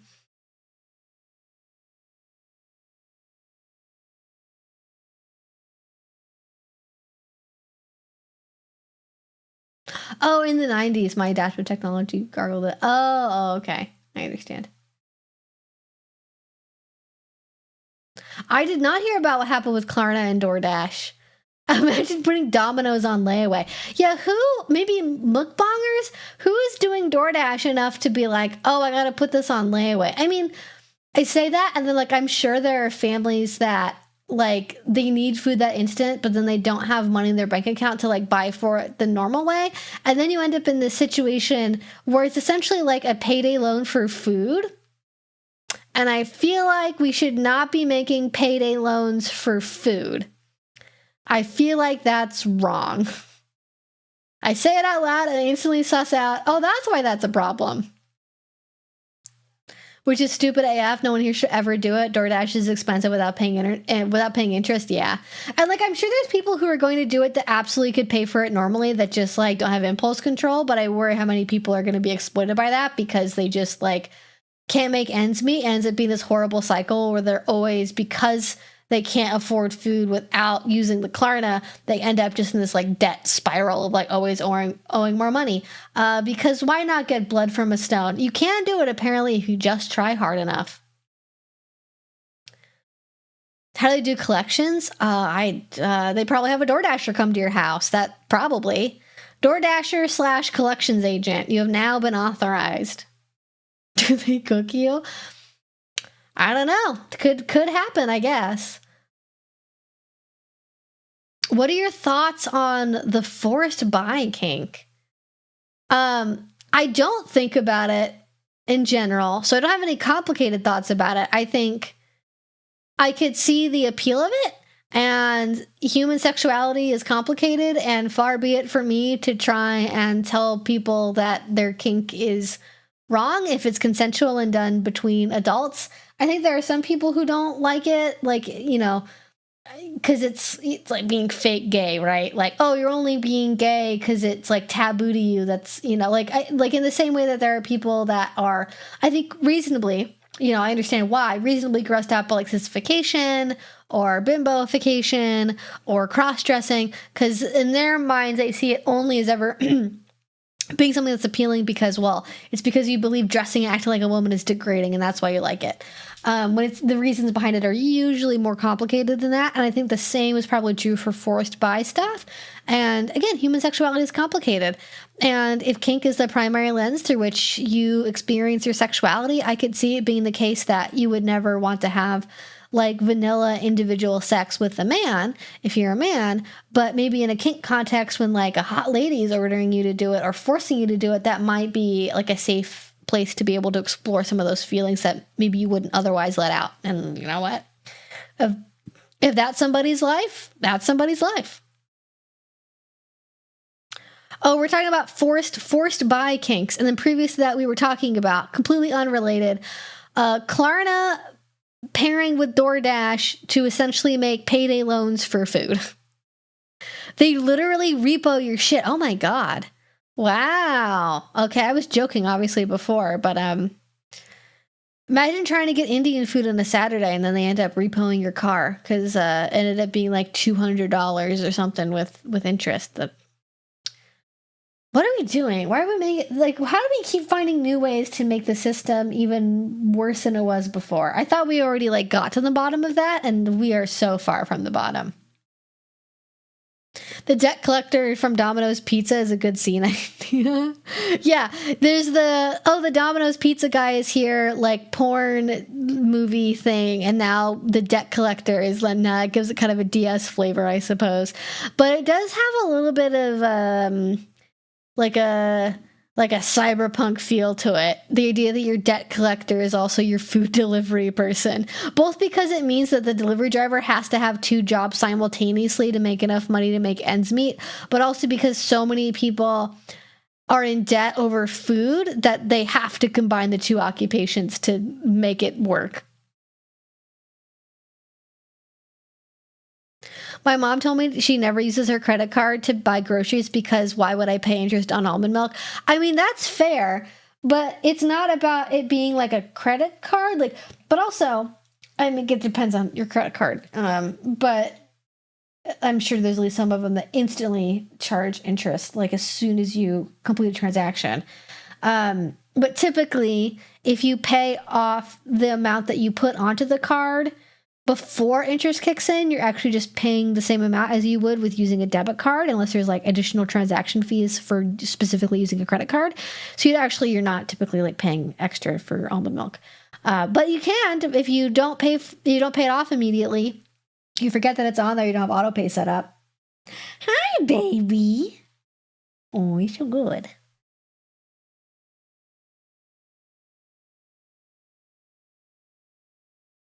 I think the bottom looks like indentured servitude to a corporation, like some sort of work jail. Yeah, like corporations buy all of the prisons and then they convert the prisoners into like an indentured servitude labor force. And the idea is that, well, your original indentured servitude contract is the same length as your original sentence. But then, you know, when you buy things from the company's store, they always cost more than what you actually have in your bank account because they don't pay you anything because you're an indentured servant. And that adds time to your sentence. And then that's how you end up with slavery, which is actually not too far off from what a lot of people in prison currently experience, but it could always be worse. Yay. The almonds are getting milk. Somebody's writing vor fanfiction about Klarna DoorDash right now. Tumblr does exist, so I believe it. Yeah, AQI is Air Quality Index. I don't know why that came up, but that is what AQI generally stands for. I used to go to the gym at 5 in the morning because that's when the new recruit class from the fire department went to work out. So it was fun to watch them. Oh my goodness. Going at 5 a.m. to oogle the firefighters. I mean, I'm not going to yuck your yum. I understand. There are really 24-hour open stores. I definitely live in the wrong area. I'm a night owl. Yeah, I mean, it used to be, and not the case where I live anymore, but there were grocery store chains that are 24 hours, convenience stores, gyms. That's sort of it. There's not, I can't think of any other category of place that would be open 24 hours. But yeah, 24-hour groceries. That was a thing pre-pandemic. Not so much anymore. But it used to be. They took it from us. They never gave it back. I don't know why. You think that there was a benefit originally to making them 24 hours profit-wise, and they decided, actually, you know what? We're going to make it so our gym is closed between, 11 p.m. and 4 a.m.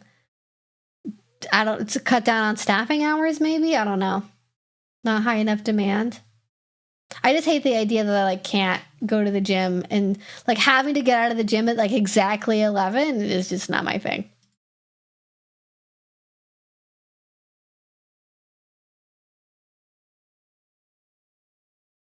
Cyberpunk really brings out the dysmorphic thought patterns. It really does. I try not to dwell on it too much, but my brain is a little bit wired for that.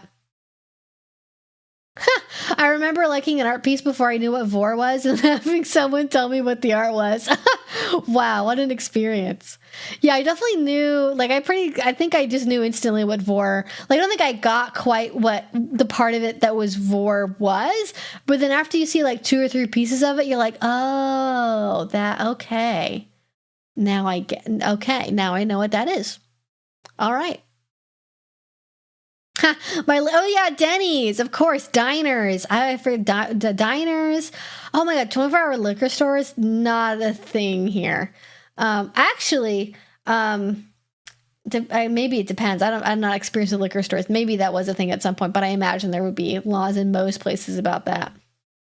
Yeah, because I would have people. I remember the people coming into the liquor section of the grocery store at pretty early hours of the morning, 6 a.m. or something. But I think the liquor area opened at 6, 7 a.m. I don't think it was open at 2 a.m. Obviously to prevent people, I think, from drinking in a car, in a parking lot and then driving home drunk at 3 o'clock in the morning.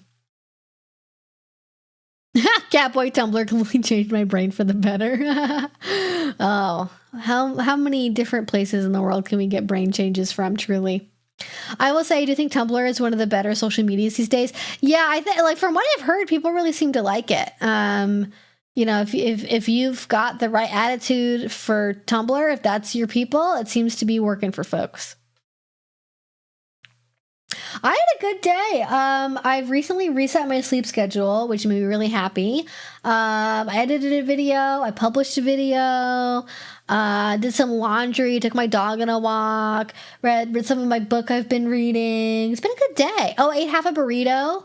That was good. I got a giant burrito, which I knew it was going to be stuck in traffic for 45 minutes on the way home from an appointment.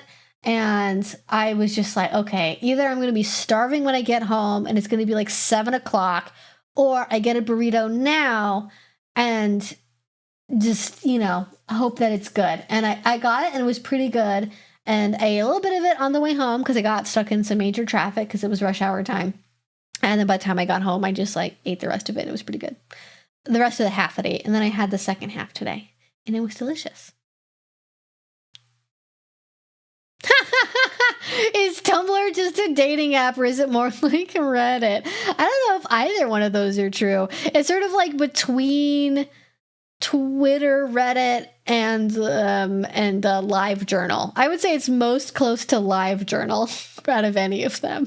Is it just a dating app? Do people date on Tumblr? Do they have real life relationships from Tumblr? I get maybe there's somebody who's running a dating blog. Oh wow, that's a thing I haven't oh my God. Okay, who remembers? Is there anyone? I don't know if anyone in this chat would remember. Who remembers on Instagram back in the day, 6, 7, 8 years ago, people would run Instagram dating pages to try and match people. Like usually for pet play or CGL, lot of minors on a lot of these, and they would basically offer to post personal ads for you where you could write a little summary of who you are, what you were looking for, and the idea is that they would direct people to like DM you if you were looking for a relationship. Does anyone remember that happening? Because as far as I know, that's not a thing anymore. That is not a thing that exists, but it used to be a thing that exists. FetLife should not become a dating app. Absolutely not. No way. No way, no how. It is barely functional just the way that it is. Oh yes, plenty of people hooked up on Tumblr, at least in the golden age of like 2010 to 2016. I don't know how you do that, but I guess people did. Maybe I was just in the wrong part of Tumblr for that. I don't know. Yeah, Instagram was wild, and then they censored it, and now that doesn't happen anymore. That is probably something that did benefit from censorship. That was just trouble waiting to happen. It was like one step better than like an AOL chat room. It was not a good situation at all.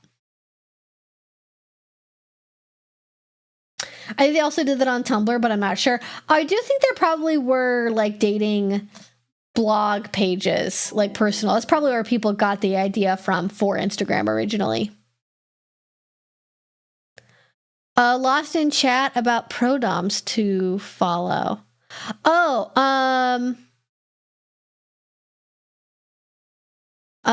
I'm lucky that my dungeon has prodoms and subs on staff to scene with. The dom I scene with and I mesh well. We are now good friends and keep up with each other between scenes. Oh, that's awesome. Are you asking about prodoms that you should follow on like social media? Is that like a question about who you should be following? Because I basically follow, probably the top people I follow are Satinatrix, Daddy on Lee,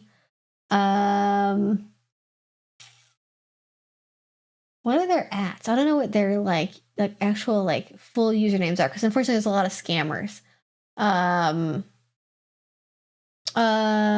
Justine Cross, obviously.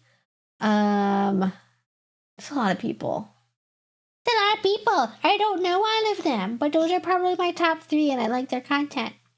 I mean, they say good stuff on the Instagrams and on Twitter.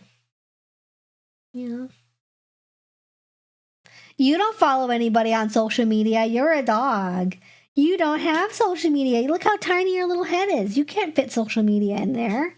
You could fit social media in that little brain. Instead, you just look at Bunny. You just look at Bunny and eat food. That's what you do.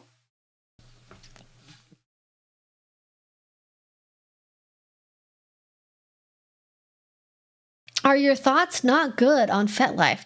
No, FetLife is fine. It just shouldn't be a dating app. I think the reason FetLife works is because it's not a dating app. I like the fact that I can, like, you know, have an easy way to reduce the number of people who want to, like, message me weird shit. I think that that's fine.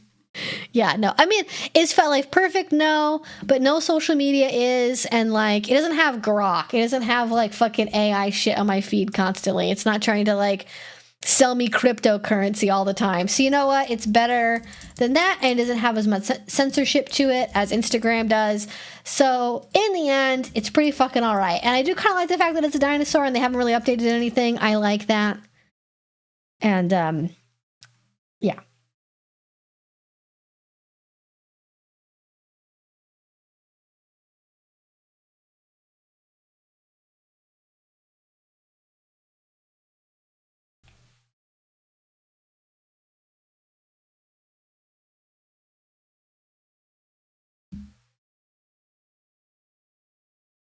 All right, let's see. Have time for 1 or 2 more questions, maybe 1 or 2 more questions.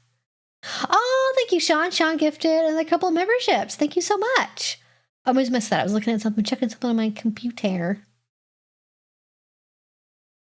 I am not on Blue Sky.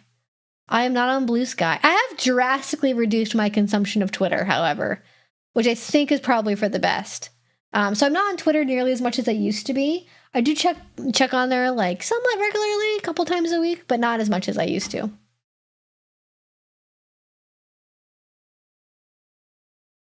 LiveJournal has been dead for years. It's also not a dating app. Would not use LiveJournal for anything.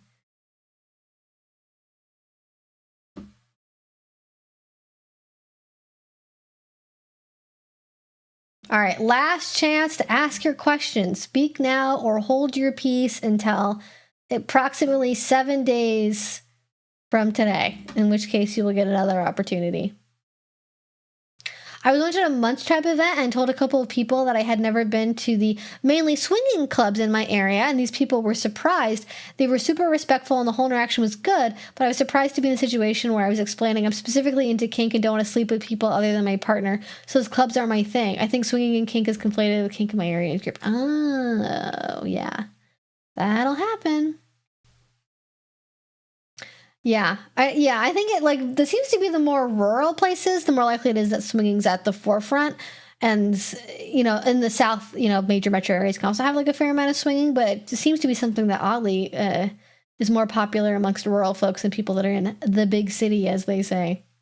I have not reviewed BD yet. I have had a couple people recommend that I check it out. I hadn't heard of it until people recommended it, so I might check it out at some point.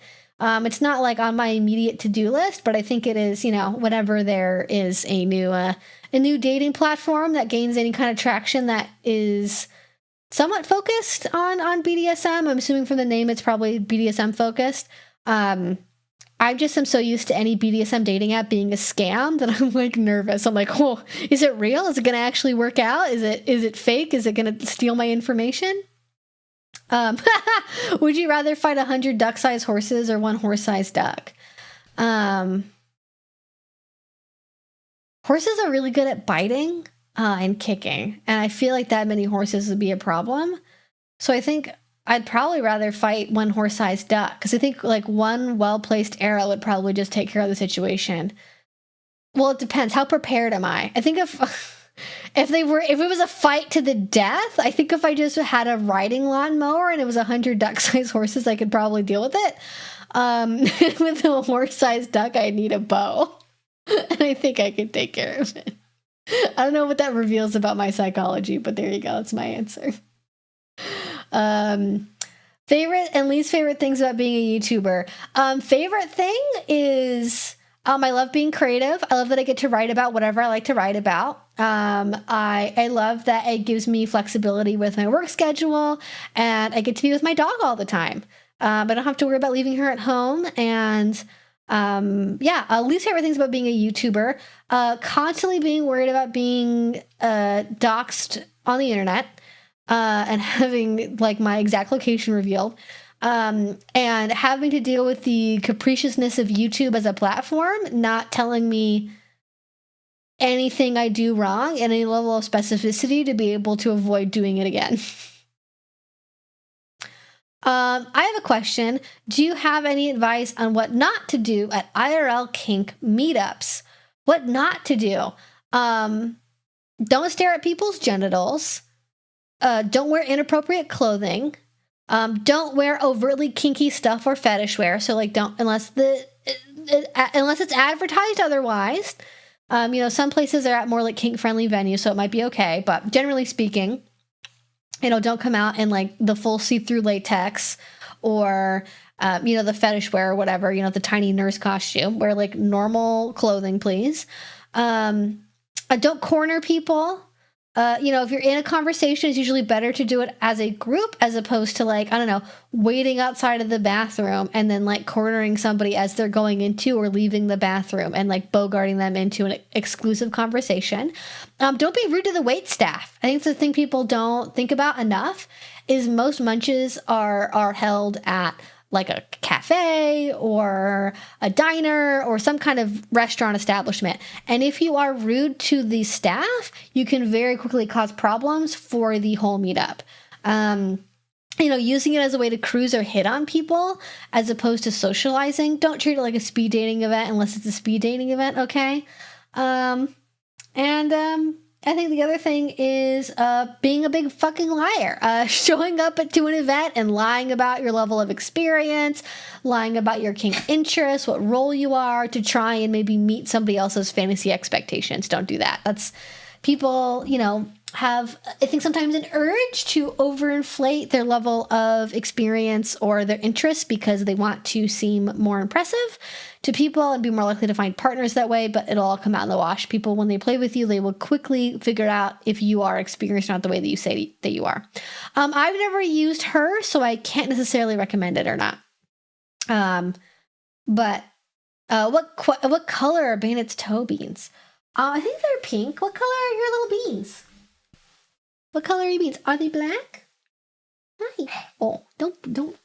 I know, when I hold you like this, you want to cough. So I'm gonna, oh, they're like black with a little bit of pink.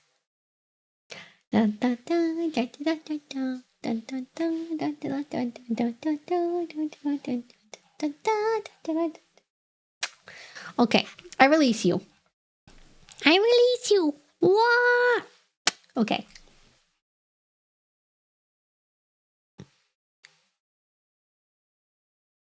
I was thinking about that about YouTube. I wish they would just say, what is wrong with this video? Simple. Yeah, like when they say, because they'll give you a category, right? It'll be like, oh, this video was flagged because of, you know, sexuality and like adult content. And it's like, okay, well, what timestamp? What thing was it?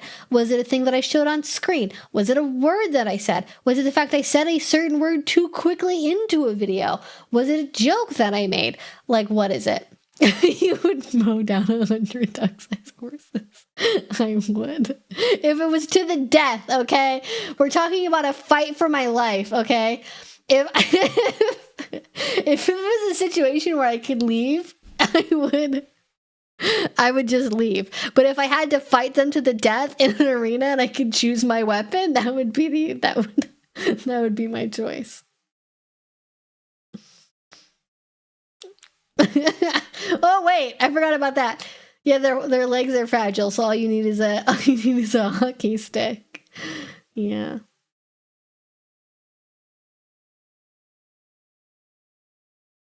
Yeah. Yeah, it's eye bleach, exactly. Horses are beautiful and friendly. You can have a relationship with them. Yeah, I think ducks can be nice. It depends on the duck. If you have like a call duck, whatever they're called, they can be friendly little dudes. All right. Speaking of friendly little dudes, this is my dog. She's a friendly dude. Are you a friendly dude? You are. You love everybody. You love everybody so much. Yeah. You don't trust immediately, but when you do trust, there's love. And that's important. Okay, so we're going to go for the weekend. Thank you all so much for watching. I do have a post up. If you go to like the post or whatever it is section on my YouTube page, I currently have a video request thread up because my brain is full of tar and is stuck thinking about legal cases and abuse. So if you would like to help me unstick my brain from only focusing on terrible, horrible, awful things, you can go to that list and then give me ideas for things that I should write about that are not terrible and awful exclusively. This live vid with interesting places. I mean, doesn't it always? Doesn't it always? All right, y'all. I'm going to go. Have a good weekend. Drink some water. Stay safe. Stay dry if it's raining where you're at. And I'll talk to you later. Bye.